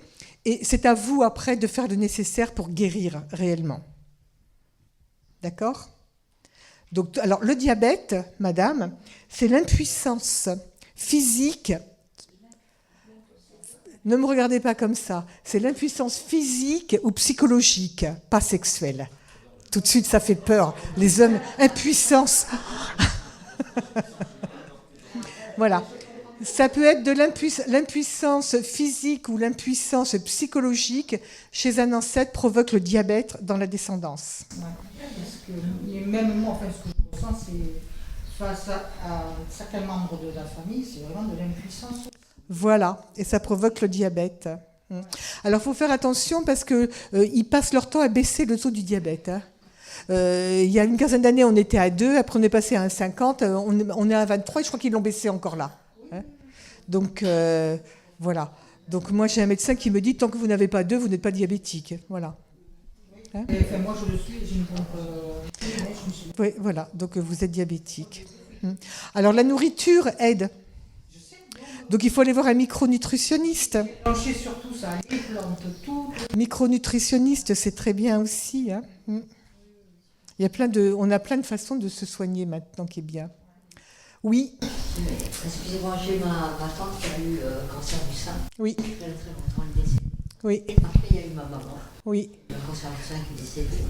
Et après, j'ai eu ma cousine Germaine, qui a eu le cancer du sein, et sa fille. Elle a eu un cancer du sein. Et donc sa fille, elle a dit c'est pas possible, c'est génétique. Donc elle a fait faire des recherches. Il y a une sorte de recherche au tripode à Bordeaux. Et par le biais de dossier de ma mère, elle a fait faire des recherches. Et on lui a affirmé que c'était pas génétique. Ben non. C'est pas génétique, c'est transgénérationnel. C'est pas la même chose. Le cancer du sein, je vais vous donner un exemple. Tout le monde connaît France Gall? Hein? France Gall, elle perd son mari, Michel Berger, elle perd sa fille, cancer du sein. Cancer des deux seins. Le mari, c'est le sein droit, la fille, c'est le sein gauche. Donc elle a eu cancer des deux seins. Voilà. Le cancer du sein, c'est perdre un être cher. Mais vous pouvez avoir un cancer du sein, porter le deuil de votre grand-mère ou de votre arrière-grand-mère, parce que vous êtes gentille. Donc, arrière-grand-mère a perdu son enfant, c'est tellement lourd pour toi que je vais porter le deuil. Allez, je me fais un petit cancer. Alors souvent, là c'est des pas chocs émotionnels, dans un couple, par exemple, il y en a un qui développe un cancer, le mari ou la femme va s'occuper de la personne qui a le cancer, la personne décède, quelques temps après, l'aidant développe aussi un... Mais oui, madame, parce qu'on va épouser une personne dont l'histoire résonne avec la nôtre. Vous êtes amis? Vous avez des amis quelque part? Non, c'est vous deux qui êtes amis. Vous êtes amis? Eh bien, vos amis résonnent avec votre histoire. Et c'est pour ça que quand on règle son histoire, d'un seul coup, on se dit, j'ai plus d'amis. Ben non, parce que... Et il y en a d'autres qui arrivent. Et vous allez recommencer à régler d'autres histoires. Alors, quand vous ressentez au niveau des membres, de certains membres de la famille, que vous n'avez plus rien à leur dire, eh ben, vous leur parlez plus. Eh ben, vous lui parlez plus si vous n'avez rien à lui dire. Non, oui, d'accord, c'est pas ça que je veux dire. Ce que je veux dire, c'est que dans ces conditions, est-ce qu'on ressent qu'on n'a plus rien à lui dire? C'est qu'on a bah, c'est qu'il y a des choses qui se sont réglées ou des choses qui se sont aggravées peut-être aussi. Ouais, ça peut l'être l'un ou l'autre. Ouais. Quand il y a des AVC, le cœur... Alors, les AVC, c'est un choc émotionnel très très très violent. Regardez Pierre Palmade. Hein, bon, vous connaissez l'histoire, ce qui lui est arrivé, etc. Et d'un seul coup, il a dû se rendre compte qu'il avait tout perdu. Ses amis, sa popularité aussi, hein, son public et tout. Hop, il fait un AVC. Ma mère fait un AVC, je venais juste de lui annoncer que son frère aîné était mort. Et d'un seul coup, elle me regarde et puis elle me fait « Oh, ils sont tous morts au-dessus de moi ». Et puis je la regarde, puis je vois son cerveau qui fait « Je dis, oh là, elle me fait quoi ?» Bon, puis tout se passe bien. 2 jours après, AVC. Le choc émotionnel. Alors, il y a des gens qui font des AVC aussi parce qu'ils ont reçu des vaccins aussi, il faut faire gaffe. Hein. Le dernier vaccin mis en place, là, provoque pas mal d'AVC. Hein. Et là, il n'y a pas de choc émotionnel. Oui. Et les gens qui se comportent comme des sauveurs, qui veulent sauver tout le monde. Alors ça, c'est le triangle de Karpman. Le triangle de Karpman, c'est un triangle où on a le sauveur, le bourreau et la victime. Merci, ça prouve que je ne suis plus victime, hein, parce que je ne me rappelle même plus du nom.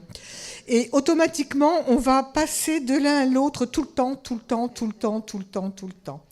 Quand on a quelqu'un qui est pompier, il sauve. Une infirmière, elle sauve. Un médecin, il sauve. Il faut aller chercher qui est mort faute de soins. Mais, exception, bien sûr. Par exemple, j'ai eu une femme qui est venue, elle avait perdu son frère, et elle me dit, je suis mariée, et je lui dis, il fait quoi votre mari? Elle me dit, il est pompier. Donc, elle a épousé un pompier pour inconsciemment lui dire « Va sauver mon frère ». Ben ouais. Alors moi, je suis infirmière sapeur-pompier, et je suis mariée à un pompier. Bon, et ben alors là, il faut vraiment savoir qui est mort chez vous faute de soins. Hein. Waouh, là, à tous les coups. Hein. Ah bah oui, hein. Obligé. Oui. On parlait de maladie, on parlait de lignée d'une femme lignée de sa mère. Moi, j'ai un problème de thyroïde et j'ai le même problème que mon père. Donc, lignée du père, c'est possible? Oui, c'est possible. La thyroïde, ça peut être génétique aussi. Il faut laisser quand même la part médicale en place. Hein. Moi, je vous parle de constellation. Donc, moi, dans mes constellations, il n'y a pas de génétique, évidemment. La thyroïde, souvent, c'est un problème avec la mère. Vous avez un problème avec votre mère? Et votre père, il avait un problème avec sa mère? Voilà. C'est un problème avec la mère. Après, dans le décodage biologique, vous allez avoir 50 manuels et il y a 50 solutions différentes. Ouais, 50 explications différentes. Et la personne qui accumule plein de maladies depuis qu'elle est née. Ça s'appelle un hypochondriaque des fois. Ben oui, il y a des gens qui ont des maladies tout le temps. Ben oui, je sais, oui. Il faut aller voir dans l'histoire ce qui s'est passé. Il faut aller voir. J'ai une question par rapport à mon poids. Donc le poids, je l'ai toujours gardé. Mais j'ai toujours maigri de 40 kilos, j'en reprends 50. Ça a été ma vie. Depuis petite, je suis née à 4 kilos 250. Et ma mère, il y a eu le premier enfant qui est né et qu'elle a perdu après. Elle avait un taux d'albumine énorme et elle avait pris 40 kilos. Ouais. Est-ce que vous croyez que... Non, je ne crois pas. Vous n'avez pas pris ça. Le poids en constellation, c'est l'abandon. Voilà. Le poids, c'est l'abandon. L'anorexie, c'est vouloir mourir à la place du père. Alors, ce qui est intéressant en constellation, c'est que tous les problèmes de nourriture, on ne les incombe pas à la mère. Parce que quand vous avez une fille anorexique et que vous allez voir le médecin, il va vous dire c'est de votre faute si votre fille est anorexique.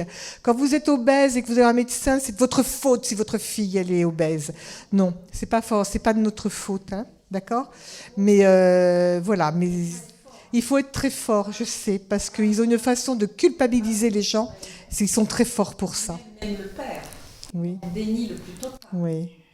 Ben oui. Et moi, j'ai forcé mon mari à aller voir un psychologue. Ben oui. C'était ma faute. Tout est, oui, bien sûr, bien sûr. C'est pas parce qu'on porte l'enfant et qu'on le nourrit que c'est de notre faute non plus. Hein. C'est lié aussi l'enfant quand sa femme, c'est, enfin l'enfant, parce que là, moi, dans le cas, c'était pratiquement une jeune fille. C'est un retour. Ouais. Si elle avait pu rentrer de nouveau dans moi, elle l'aurait fait parce qu'elle me collait tout le temps. C'est déjà dur à sortir, alors rentrer, bonjour. Vaut mieux le rentrer la première fois, hein, c'est plus facile. Alors, il y a aussi, par exemple, moi j'ai vu une femme, son obsession c'était de grossir pendant sa grossesse. Elle était enceinte et elle ne voulait pas grossir. Elle était toujours sur le machin. C'était une obsession. Enfin, le poids est une obsession chez elle, mais surtout quand elle était enceinte. Et donc, elle ne mangeait pas. Donc, son bébé est arrivé, il n'était pas bien gros, et le bébé ne mangeait pas. Et le bébé a eu 3 ans, et le bébé ne mangeait toujours pas. Par contre, il mangeait beaucoup de gâteaux, il mangeait du sucre. Et un jour, je lui dis, peut-être que tu devrais lui donner l'autorisation de manger. Et il a dit, oui, évidemment, c'est de ma faute et tout. Je dis, démerde-toi avec ton gosse, et puis c'est tout, quoi. Mais voilà, il suffit de dire à l'enfant, c'est OK, j'ai pensé ça, mais tu as le droit de manger. Et puis ça y est, ça s'arrête. Mais comme elle n'a pas mangé pendant sa grossesse, lui, il se dit, si je grossis, maman ne va pas m'aimer, donc je grossis pas, donc je mange pas. Voilà. Il faut faire attention aussi à ce qui se passe quand on est enceinte. Hein. C'est très, très important de parler aux bébés quand ils viennent au monde. Hein. Très important. Hein. Méthode Dolto, tout ça. Pas Dolto, elle est gentille, mais elle est un peu dépassée maintenant quand même. Mais heureusement qu'elle était là. Heureusement. Oui, moi aussi, madame. Bienvenue au club. Voilà, c'est ça. Ouais. Mais c'est vrai qu'heureusement qu'elle était là, parce qu'elle a quand même fait évoluer les choses. Hein. Mais elle est un peu dépassée maintenant, quoi. Voilà, c'est ça. Mais c'est très important de parler à nos enfants, de leur dire les choses pour éviter de faire des secrets de famille, justement.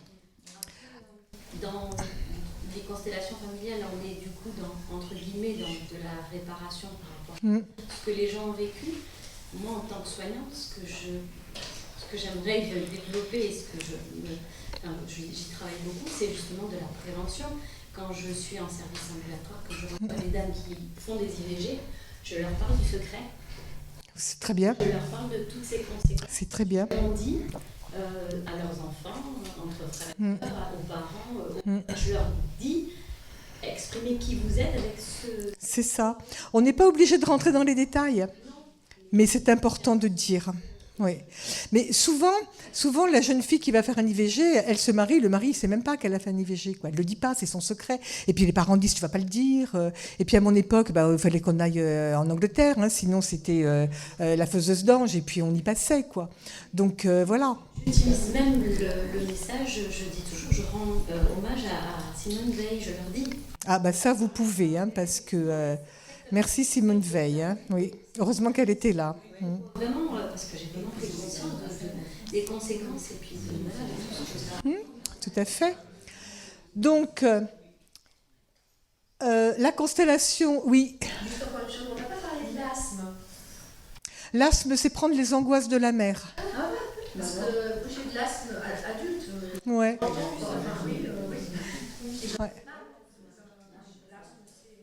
Prendre les angoisses de la mère.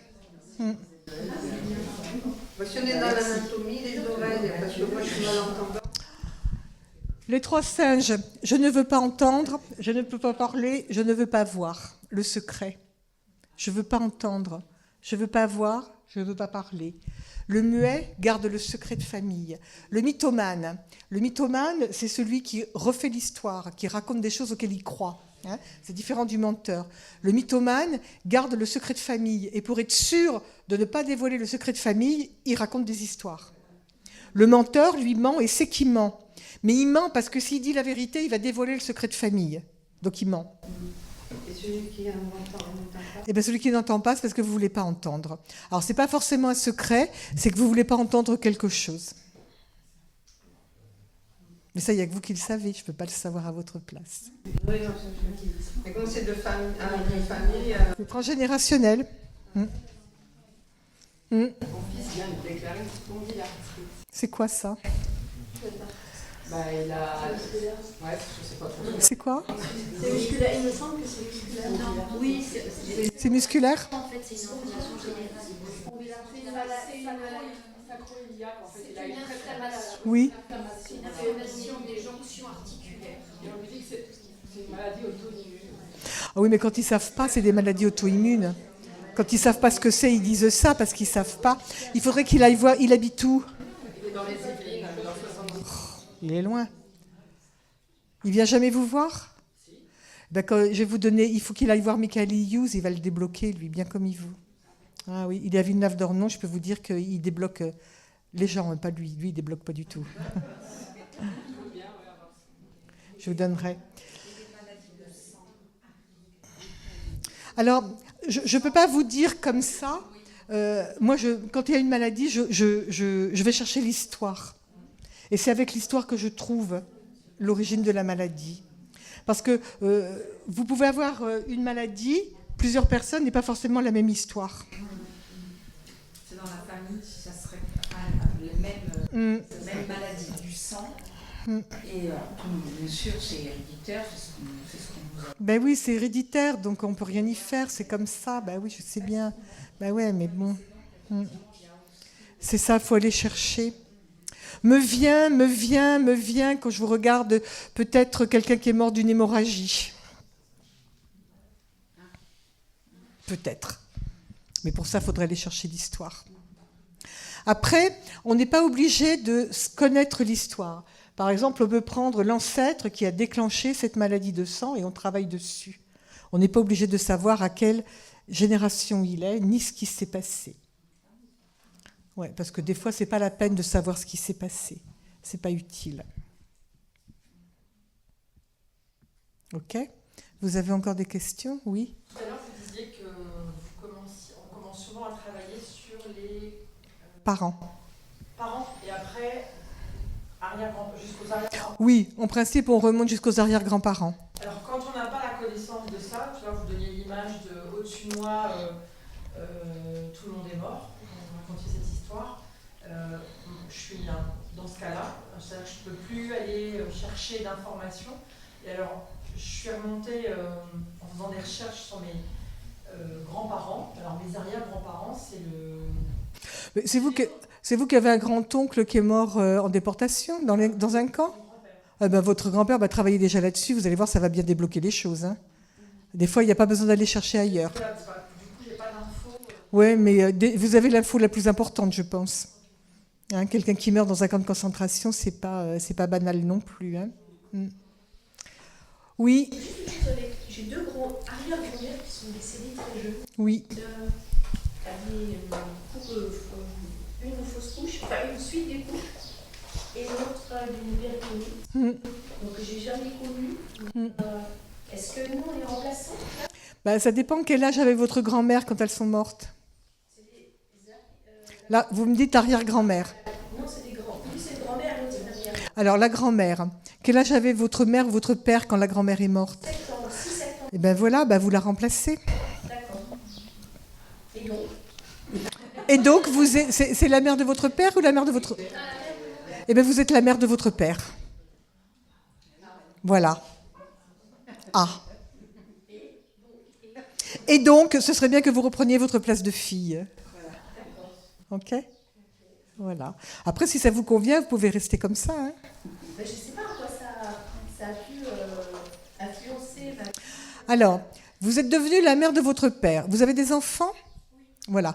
Donc ça veut dire que vos enfants peuvent, eux, venir me voir, par exemple, et me dire, voilà, ma mère était là, mais j'avais l'impression qu'elle n'était pas là. Elle était absente, je n'ai pas senti qu'elle était là comme mère. Parce que comme vous êtes la mère de votre père, inconsciemment, vous dites à vos enfants, je m'occupe de papa, vous êtes là, c'est OK. Mais je suis déjà la mère de mon père. Donc c'est plus compliqué d'être la mère de ses enfants après. C'est pareil avec le mari. Vous n'êtes pas obligé d'y croire, hein, c'est OK. Hein? Non, mais inconsciemment, vous étiez quand même la mère de votre père. Je vous ai dit tout à l'heure, la constellation familiale, tout est au niveau de l'inconscient.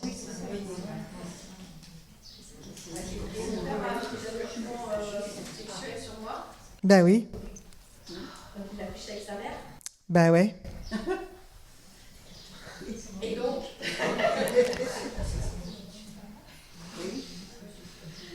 Et donc, c'est pas drôle. Non, ça ne doit pas être drôle, votre vie, non. Non. Tout à fait. Oui, quelqu'un d'autre voulait poser une question? Non? Oui. J'ai une amie qui a subi des viols dans sa jeunesse. Elle n'a pas parlé ni à ses enfants et ni à son mari. Elle s'est juste confiée à moi. Ouais. C'est dur à porter, ça. Hein. Alors, dans ces cas-là, quand une amie vous dit, voilà, il n'y a que toi qui le sais, personne ne le sait, vous avez le droit de dire, même quand on vous dit, je vais vous dire un truc, mais c'est un secret, tu ne le répètes pas, vous avez le droit de dire, je ne suis pas obligée de porter ce secret. Ça fait longtemps. Quoi. Oui, mais vous pouvez, même, vous la voyez toujours ? Voilà. Vous pouvez lui dire, tu te souviens de ce que tu m'as dit, je ne suis pas obligée de le porter, je te le rends. Ah, j'ai peur qu'elle se sente rejetée. Eh bien, elle se sentira rejetée, mais vous venez de me dire que c'était lourd pour vous. Non, en fait, ce que je voulais savoir, c'est vrai que c'est un petit peu long, mais ce que je voulais savoir, c'est au niveau de ses... Est-ce qu'il faudrait qu'elle en parle dans sa famille Il faudrait surtout qu'elle aille voir quelqu'un, puis qu'elle travaille sur elle, quoi. Qu'elle travaille là-dessus.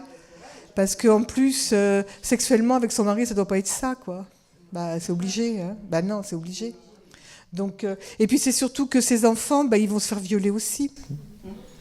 Oui, parce que c'est... Oui, parce que ça descend. Donc j'ai plus intérêt à lui dire qu'elle... qu'il faut qu'elle travaille sur elle et puis qu'elle en parle, oui.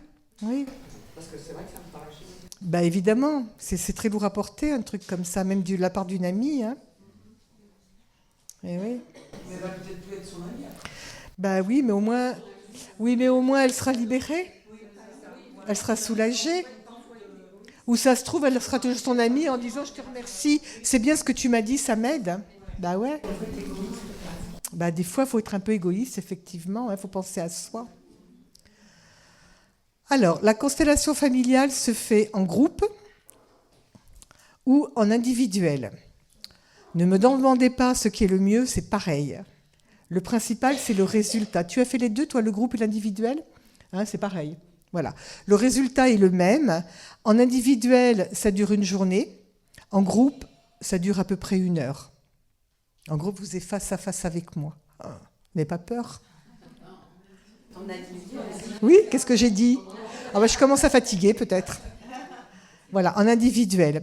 Je fais aussi des stages sur l'enfant intérieur. Donc ça consiste, il y en a un pas ce week-end-là, mais le week-end prochain, il y a un stage, il y a encore de la place si ça vous intéresse. Ça consiste à aller chercher ce qui s'est passé dans votre enfance, uniquement dans votre enfance. Bon, évidemment, s'il y a un lien avec le père ou la mère, on va travailler dessus aussi. Et de vous mettre face à cette situation et de la travailler bien en profondeur pour pouvoir respirer un bon coup. Donc quand on a été violé ou a touché et tout, c'est bien aussi de travailler comme ça, hein, ou quand on a eu un gros trauma. Je fais aussi un voyage initiatique au Maroc 1 fois par an. Donc on s'en va marcher dans le désert marocain, ça c'est super. Donc on change de camp tous les jours, on marche à peu près, alors j'ai pu dire 3 heures parce qu'à chaque fois il nous faut marcher 4 heures, 5 heures, donc je vais être honnête. Et on marche à peu près, une moyenne de 4 heures par jour. On change de camp à chaque fois et on fait des constellations dans le désert. Voilà, ça c'est bien aussi parce qu'on dort à la belle étoile et ça se passe dans le désert marocain. Je fais des formations aussi. Donc la formation, c'est pas forcément pour faire des constellations, c'est aussi un gros travail que vous faites sur vous. Et généralement, les gens qui font la formation, une fois qu'ils ont fini la formation, on a réglé plein de choses. Et surtout, ils ont compris. Parce que le plus important, c'est de comprendre comment fonctionne l'histoire. Une fois qu'on a compris comment ça fonctionnait, eh bien, c'est plus facile déjà pour être avec les autres. Je vais vous raconter une petite anecdote. Un jour, je suis à la boulangerie, et puis il y a la queue. C'est du pain pour ma mère, moi je ne mange pas de pain. Donc, je fais la queue, et puis il y a une dame qui arrive, comme ça, sur le côté, qui regarde, qui rigole, qui minaude, gna gna gna, qui se pousse, puis qui se met devant moi comme ça. Il y a quelques années, je l'aurais attrapée par le col et elle aurait dégagé. Et là, je lui ai tapé sur l'épaule. Et comme elle savait qu'elle avait fait, c'était pas bien, évidemment, elle ne me regarde pas. Et je lui dis dans l'oreille, c'est OK, madame, vous pouvez prendre votre place. Et bien, vous savez ce qu'elle a fait? Elle est partie à la queue. Parce que ça a dû une larme. Et du coup, elle est partie. Voilà. C'est ça aussi, hein, quand on comprend, ça évite le côté agressif vis-à-vis des autres. Alors en voiture, ça ne marche pas pour moi. Du tout. En voiture, ça ne marche pas. Non, du tout. Non, je ne klaxonne pas, il n'y a que dans les pays asiatiques où on klaxonne. J'ouvre ma fenêtre et j'insulte. J'assume. Voilà. Est-ce que vous avez des questions? Alors, la constellation familiale en groupe ou en individuel est à 80 €. Elle va passer à 90 en septembre. Et tout le reste, vous l'avez sur mon site. Là, vous avez des petits calepins, des petits catalogues que j'ai faits. Et vous avez mon site où, de toute façon, ce qui est sur le catalogue est sur mon site et vice-versa. C'est quand la retraite au Maroc? Au mois de mars. Vous regardez sur mon site, il y a les dates. Alors, ce qui est intéressant, c'est que vous pouvez vous inscrire maintenant, si vous voulez venir, et ça vous permet de payer par mensualité. Moi, ce qui m'intéresse, c'est qu'à un mois avant le départ, tout soit réglé. Parce qu'un mois avant le départ, il faut que je règle l'agence au Maroc. Sinon, on n'a pas de dromadaire. Et on n'a pas de cuisinier non plus, donc ce serait embêtant. Comment? Quand vous partez justement dans le Maroc, qu'est-ce que ça amène justement d'aller... C'est une retraite extraordinaire. C'est une retraite extraordinaire, c'est le désert, c'est le dépaysement. On marche tous les matins, donc je ne vous cache pas que le deuxième jour, on marche, il y a beaucoup de vent. Il y a beaucoup de vent, il y a du sable, voilà. Mais le principal, c'est d'arriver. Et le troisième jour, par contre, là, c'est le début du Sahara, parce qu'on n'a pas le temps d'aller dans le Sahara. C'est le début du Sahara avec les collines. D'ailleurs, vous avez les photos sur... voilà. Alors, vous regardez, montrez, allez-y, mettez-vous. Voilà. Hein.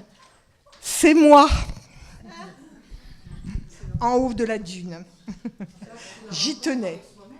La rencontre avec soi-même, vivre en communauté pendant 5-6 jours, c'est pas facile non plus, parce qu'on dort ensemble, on mange ensemble, on marche ensemble. Des fois, ça s'engueule un peu aussi.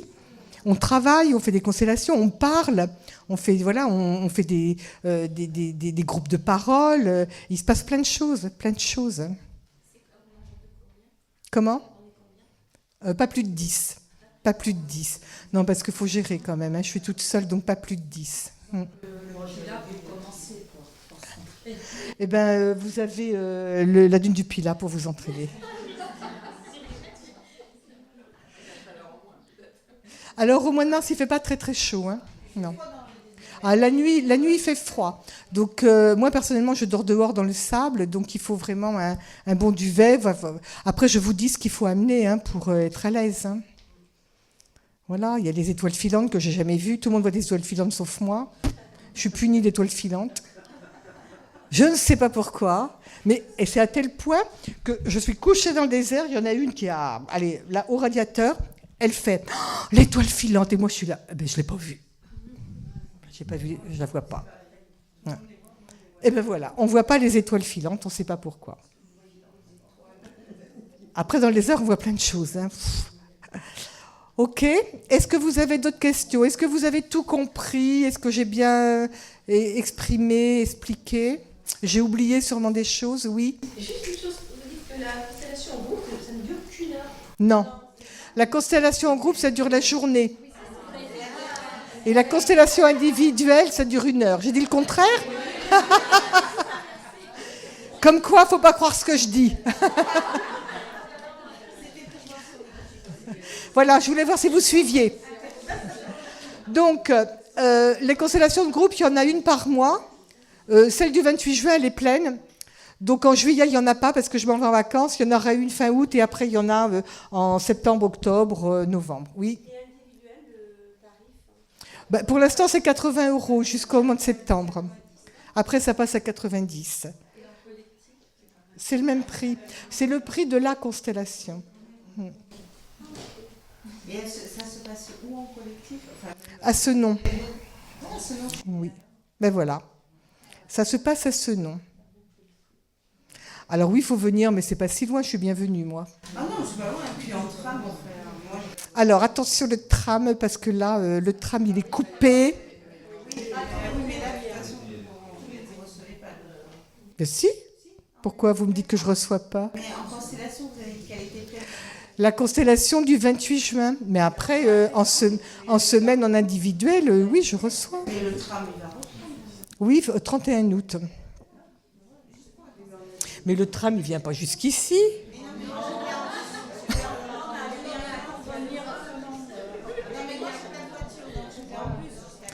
Ah, d'accord. D'accord.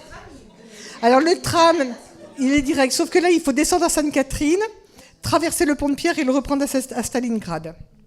Bon, ça fait une petite marche. C'est rien du tout. C'est rien du tout. C'est rien du tout. Voilà. 31 août. Donc, la formation commence en octobre, oui. Juste une dernière question. Est-ce que les troubles autistiques légers peuvent être dus aussi à... Oui. Oui. L'autisme, c'est être enfermé sur soi-même. Donc, on va chercher l'ancêtre qui a été enfermé. Alors, enfermé, ça peut être enfermé, emprisonné. Ça peut être, ça c'est dur ce que je vais dire, mais tous ces gens qui ont été enterrés vivants et qu'on croyait morts, hein, où on voit qu'après, quand les anciens cimetières, où c'est gratté de l'intérieur. Les ancêtres esclaves? Non, l'esclavage, ça ne provoque pas l'autisme. J'ai travaillé en Guadeloupe, j'ai beaucoup travaillé sur l'esclavage en Guadeloupe, et ça ne provoque pas l'autisme. La soumission, ça provoque, il y a toujours de la servilité, ou alors le contraire. Hein, c'est l'un ou l'autre. Et juste... Vous êtes guadeloupéen? Et martiniquais aussi. Ah, j'ai ma fille qui habite en Guadeloupe, donc j'y vais souvent.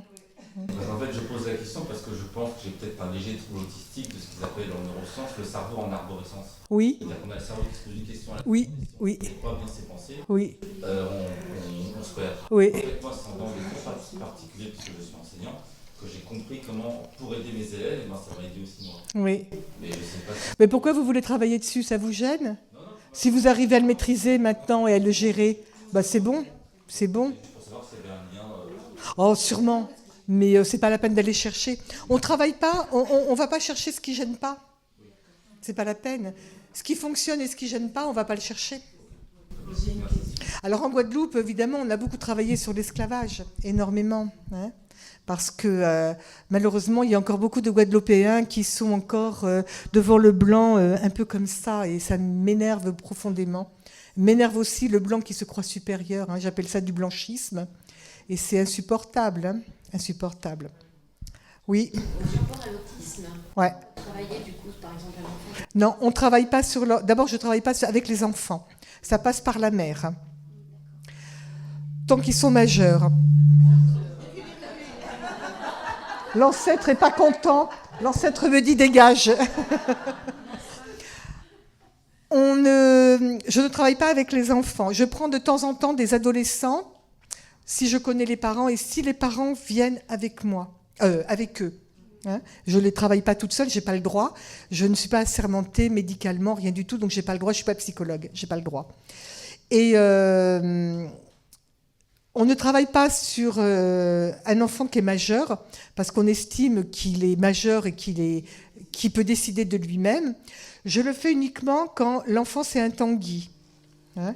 Quand il est chez les parents, moi j'ai des gens qui viennent, elle me dit oui mais il a 30 ans, il s'en va pas, il est là, il bosse pas et tout. Donc là je vais dire bon ok on travaille sur lui. Moi j'estime que Ellinger disait du moment qu'il est majeur, l'enfant doit partir et vivre sa vie. Mais lui il était très dur. Mais moi j'estime que tant qu'il est chez les parents et puis qu'il enquiquine les parents, je travaille sur lui. Juste, je voulais vous demander, moi, avec la problématique donc, de mes deux neveux et de mon fils, vous parliez que les troubles autistiques arrivaient sûrement de l'emprisonnement de mes ancêtres. Donc mon grand-père et mon tonton ont été emprisonnés. si mon fils fait la démarche, parce que lui, il sera de venir voir... Quel âge il a? 19 ans. Oui. Est-ce que lui, en se guérissant, il peut, entre guillemets, impacter sur ses cousins? Non. Quand on fait une constellation, ça travaille sur les ascendants, donc les parents, les oncles, les tantes, les grands-oncles, les grands-tantes, arrière-grands-parents, etc. Et la descendance, c'est frères et sœurs. Mais c'est vraiment tellement léger sur les frères et sœurs qu'il vaut mieux que les frères et sœurs le fassent aussi. Mais les cousins, absolument pas. Non, mais ce que je veux dire, c'est que du coup, parce que tous les trois, ils sont liés au même ancêtre. Oui. Grand-oncle. Oui. Du coup, il faut que chacun fasse une constellation. Oui, oui. Parce que les cousins, peut-être que ça vient pas de là. Parce que les cousins, ils ont un père ou une mère qui a leur propre CCF. Ce sont mes frères. Voilà. Donc ils ont une mère qui ont une CCF et il peut y avoir autre chose à ce niveau-là. Mais ça ne travaille pas sur les cousins. Du tout. Oui. Moi, j'aurais été intéressée par la formation. Oui. Qui débute au mois d'octobre. Oui. Mais je travaille les week-ends et je suppose que c'est les week-ends. Eh ben ouais. Je travaille un week-end sur 2. Eh bien, il faut regarder les dates. Elles sont sur mon site, les dates. Et s'il y a un week-end où ça... Si c'est tous les week-ends qui tombent, vous travaillez, c'est pas la peine. Si vous avez 1 ou 2 week-ends, on peut le récupérer. Parce que là, c'est un cas particulier, vous travaillez. Mais les personnes qui ne travaillent pas et puis qui ne viennent pas un week-end parce qu'elles ne veulent pas... Il y en a une qui m'a fait ça. Elle est partie à Londres avec sa sœur, le week-end de formation, puis elle m'a dit, je vais le rattraper. Je lui ai dit non. Parce que non, on s'engage ou on ne s'engage pas. Hein, voilà. Alors, c'est 7 week-ends, c'est-à-dire 7 modules, à raison d'un module tous les 2 mois. Parce qu'il faut, oui, il faut ça pour récupérer, parce que c'est pas qu'une constellation, c'est tout ce qui est expliqué, tout ce qui se travaille, qui remue. Alors, ça se passe de la façon suivante. Le matin, on fait la théorie, c'est-à-dire que j'explique. L'après-midi, on fait des exemples. Donc, c'est toujours Marie et Jean, sauf quand il y a une Marie dans l'assemblée, donc j'évite. Donc, c'est toujours Marie et Jean, et je donne des exemples. Et avec les exemples, vous posez les questions, parce que le plus important, c'est le questionnement. Donc, vous posez les questions, et moi, je réponds. Ou je réponds pas. Ou je réponds mal. C'est normal, hein, parce qu'il y a des gens qui répondent n'importe quoi aussi. Et une fois que vous avez trouvé la problématique, j'ai des grandes quilles en bois, et on pose la constellation avec les quilles. Pourquoi avec les quilles? Parce que la plupart des exemples que je donne sont des cas réels, et on ne peut pas prendre des personnes vivantes qui vont avoir un ressenti. Et le dimanche, on fait des constellations. Alors le premier dimanche, le premier module, c'est moi qui constelle, et les modules d'après, c'est vous qui constellez si vous voulez faire des constellations. Si vous dites non, moi je fais ça uniquement pour régler mon histoire, vous laissez la place à ceux qui veulent faire des constellations. Ça peut être les deux aussi. De quoi? Oui, vous pouvez faire les deux. Et ce qui est bien, c'est d'assister une fois par mois aux journées de constellation que je fais. Donc ça, tout est dans le tarif, hein, c'est pas en plus. Parce que de regarder comment ça se passe, vous êtes derrière, vous regardez comment ça se passe, ça permet une bonne compréhension. Moi, quand j'ai fait ma formation, je n'avais pas de théorie, rien du tout. Hein. J'ai assisté aux constellations tous les mois, pendant un week-end tous les mois. Et après, il fallait que j'aille à la pêche pour avoir une explication. C'était un peu dur. Voilà. Une petite question. Est-ce que vous avez déjà eu une famille, enfin, je parle d'une fratrie entière? Oui. Ça peut se faire? Oui. Ça va être intéressant. Oui, j'en ai une d'ailleurs qui a pris rendez-vous pour le mois de septembre, ils sont 5. Et j'ai eu des familles entières, donc le papa, la maman, les enfants. J'ai un papa qui est venu en groupe en plus, avec ses 2 enfants, et il m'a dit, voilà, j'étais un père incestueux, il faut régler ça. Et j'ai dit, waouh! Et les 2 enfants étaient là. C'est courageux, hein? Ouais, très courageux. Ouais. Et j'ai eu le père, la mère, les enfants qui sont venus ensemble, la mère avec ses filles, oui. C'est constellation familiale. Donc il faut venir avec la famille. Oui, c'est ça, mais venir avec la famille, c'est bien aussi. Hein. Je pense que c'est le BABA. Bah oui. Hein. Démarrer, dénouer. Mais heureusement qu'on peut faire le travail sans la famille, parce qu'on ne peut pas traîner sa famille. Moi, j'aurais jamais pu traîner ma famille. J'ai traîné ma mère dans les constellations, c'était galère déjà. La pauvre. Mais voilà, j'aurais pas pu traîner les autres. En travaillant sur soi, on peut régler des problèmes de nos enfants. Oui. C'est-à-dire que plus vous allez travailler sur vous, plus les enfants vont lâcher. Oui, c'est ça. Mais par contre, je ne pense pas qu'on puisse venir pour régler les problèmes de sa fille ou de son fils. Non. Voilà. Non. Non. Alors, oui, c'est ça. J'ai une dame qui vient un jour et qui me dit, voilà, ma fille, elle est avec un homme et cet homme, il n'est pas fait pour elle, il faut faire quelque chose. Elle a quel âge, votre fille? 35 ans. D'accord. Et qu'est-ce qu'il y a qui vous plaît pas? Ben non, mais d'abord, il est chasseur, j'aime pas les chasseurs. Et puis, il n'est pas fait pour elle. J'ai beau lui dire et tout. Et je lui dis, qu'est-ce que vous voulez que je fasse? Eh bien, vous faites quelque chose pour qu'elle le quitte. Alors, je lui dis, je ne suis pas sorcière, je ne fais pas de vaudou, je ne fais pas de magie noire, quoique le vaudou, c'est une religion. J'ai appris à connaître le vaudou en Guadeloupe. C'est pas ce qu'on croit non plus. Hein. Hein? Non, mais moi, c'est le vaudou. J'ai rencontré quelqu'un qui faisait du vaudou, qui m'a expliqué ce qu'était le vaudou, et c'est pas du tout ce qu'on croit. Mais voilà, je fais pas de magie noire, je fais pas de sorcellerie, je fais pas tout ça. Alors, elle n'était pas contente. J'en ai une qui vient un jour, elle s'assoit, puis elle me dit, mon fils est homosexuel. Je dis oui. Elle me dit, il est homosexuel? Ben, je dis oui, et alors? Elle me dit, je veux pas. Ben, je dis, vous voulez pas, mais je dis, c'est un peu tard, je peux rien faire, moi. Ah si, elle dit, il faut faire un travail, elle dit, pour qu'il aime les femmes, et puis parce que moi, je veux des petits-enfants, je veux pas qu'ils soient homosexuels. Alors, je dis, ben, vous savez pas, je dis, on va faire un travail, puis vous allez comprendre pourquoi il est homosexuel. Et puis, elle s'en est pris plein la poire. Elle est partie, je ne l'ai jamais revue. Et son fils est toujours homosexuel, je suppose. Ah, faut faire attention quand on vient me voir. Hein.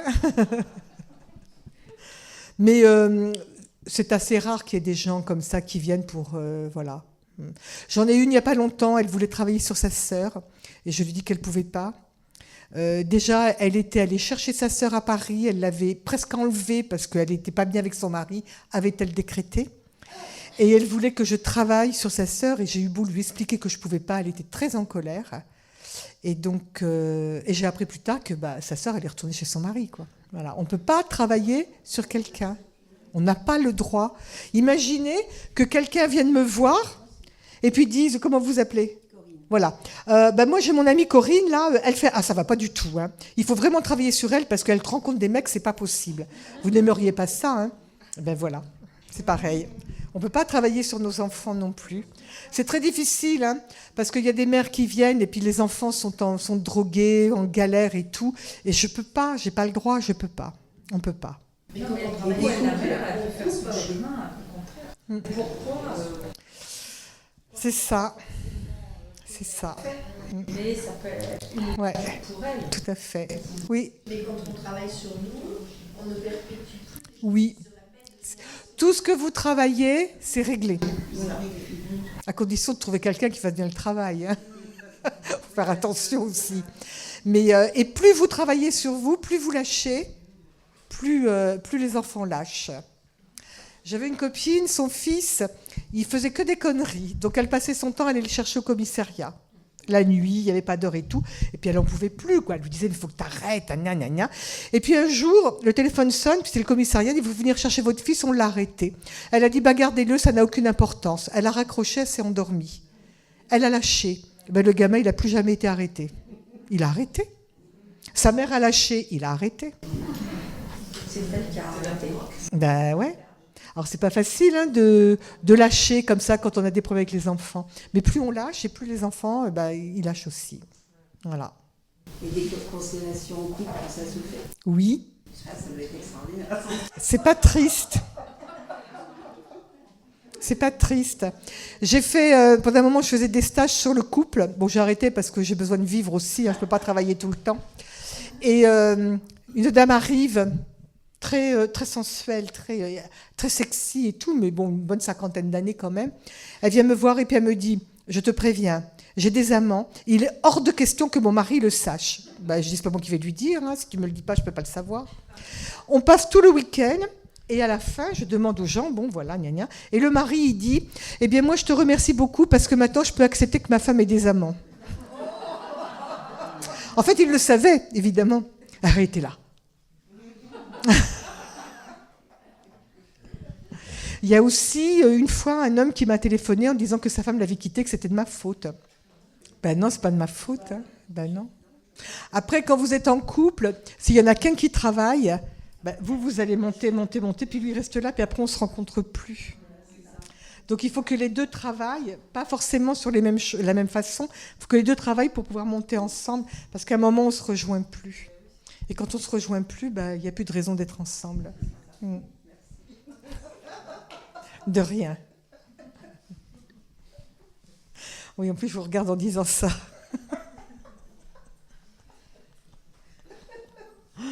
Voilà. Est-ce que c'est OK pour tout le monde ou vous avez encore des questions ?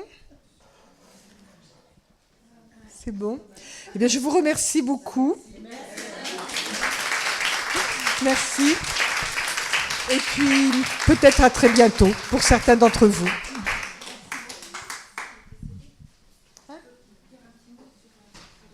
Ah oui, j'avais oublié. Encore un petit mot. J'ai écrit, là vous avez des CD avec 10 contes qui parlent des principales problématiques. Donc le jumeau perdu, l'argent, impossibilité de faire un couple, l'abandon, le secret de famille. Donc c'est un CD. Effectivement, je sais que presque plus personne ne peut écouter les CD, mais je l'ai fait, il est là. Voilà. Donc ils sont à 10 €. Bientôt ils seront en livre. Mais bientôt. Merci beaucoup, Elisabeth. Juste un petit mot, comme c'est la dernière conférence, on reprend après le 20 septembre avec Dominique Lormier. Pour celles et ceux qui ont assisté à la conférence sur la réincarnation avec Pascal Lafargue, c'est l'historien qui va venir. Donc c'est un historien et écrivain, chevalier de la Légion d'honneur, qui est l'auteur de plusieurs ouvrages sur la Seconde Guerre mondiale. Mais il va venir surtout pour nous parler, il va nous dévoiler les histoires extraordinaires du bouddhisme à travers la réincarnation, les miracles et les apparitions, ainsi que des portraits de grands maîtres, tout en présentant sa propre expérience de pratiquant. Donc voilà, ça ce sera le 20 septembre. Ensuite, le 11 octobre, on va recevoir Annie Boucher, donc je vous lis ce qu'ils m'ont envoyé, parce que du coup, ils ont fait un petit résumé. Donc, en tant que professionnelle de la santé, elle a exercé le métier de pharmacien d'officine pendant de nombreuses années et s'est orientée ensuite vers la médecine douce et la médecine préventive. Donc, c'est dans ce contexte-là qu'elle prit conscience de l'importance de l'eau, qui gouverne à la fois notre état de santé, notre équilibre émotionnel et notre vie de relation. Durant cette conférence, elle nous amènera à la rencontre de l'eau et de nous-mêmes, car l'histoire de l'eau est l'histoire de l'homme.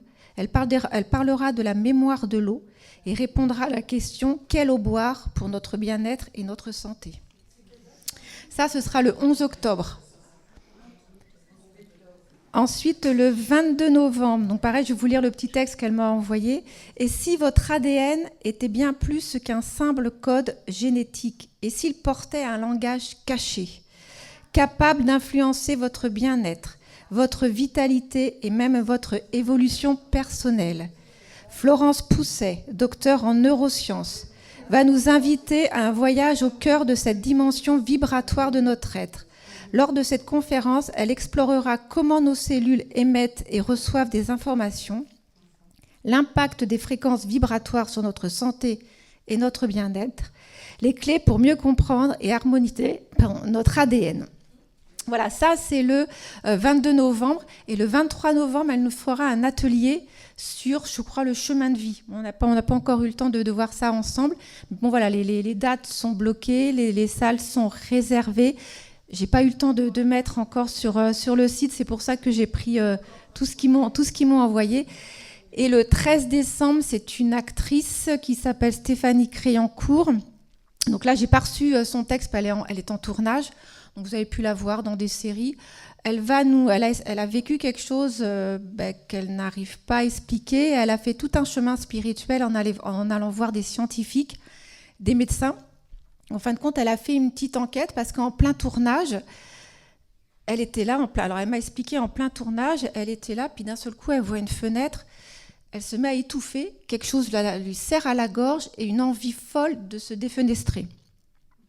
L'acteur qui est en face d'elle, il dit « Oh là, il y a un truc qui se passe, que ça va pas et tout », donc il coupe, tout ça, on refera la scène. Puis elle dit « Non, non, là, il faut que je fasse une pause, ça va pas, tout ça, bon, ok ». Elle rentre à l'hôtel, elle se repose, le lendemain, le téléphone sonne et elle apprend que, par sa tante que son frère, alors qu'il n'est pas jumeau, hein, que son frère s'est défenestré, enfin il s'est pendu et voilà, enfin je veux dire, il s'est pas pendu, enfin si, je crois que c'est pendu, mais voilà, c'est vraiment l'envie de mourir qu'elle a ressentie de son frère, quoi. Voilà. Donc, du coup, ça l'a tellement choquée parce qu'elle n'est pas du tout dans ce chemin, on va dire, de réflexion. Plus, elle était dans le chemin de terre à terre, enfin, je veux dire, actrice, tout ça, le côté VIP, tout ça, voilà. Donc là, en fin de compte, elle a fait tout un parcours extrêmement intéressant qu'elle va venir nous expliquer. Voilà. Et elle a écrit Le Papillon d'or, que le livre aussi est disponible pour les adhérents de l'association. Voilà, merci beaucoup en tout cas pour votre présence. Merci. Et merci. Je voulais juste vous dire, quand Florinette parlait d'ADN, que l'histoire se transmet par l'ADN. Merci.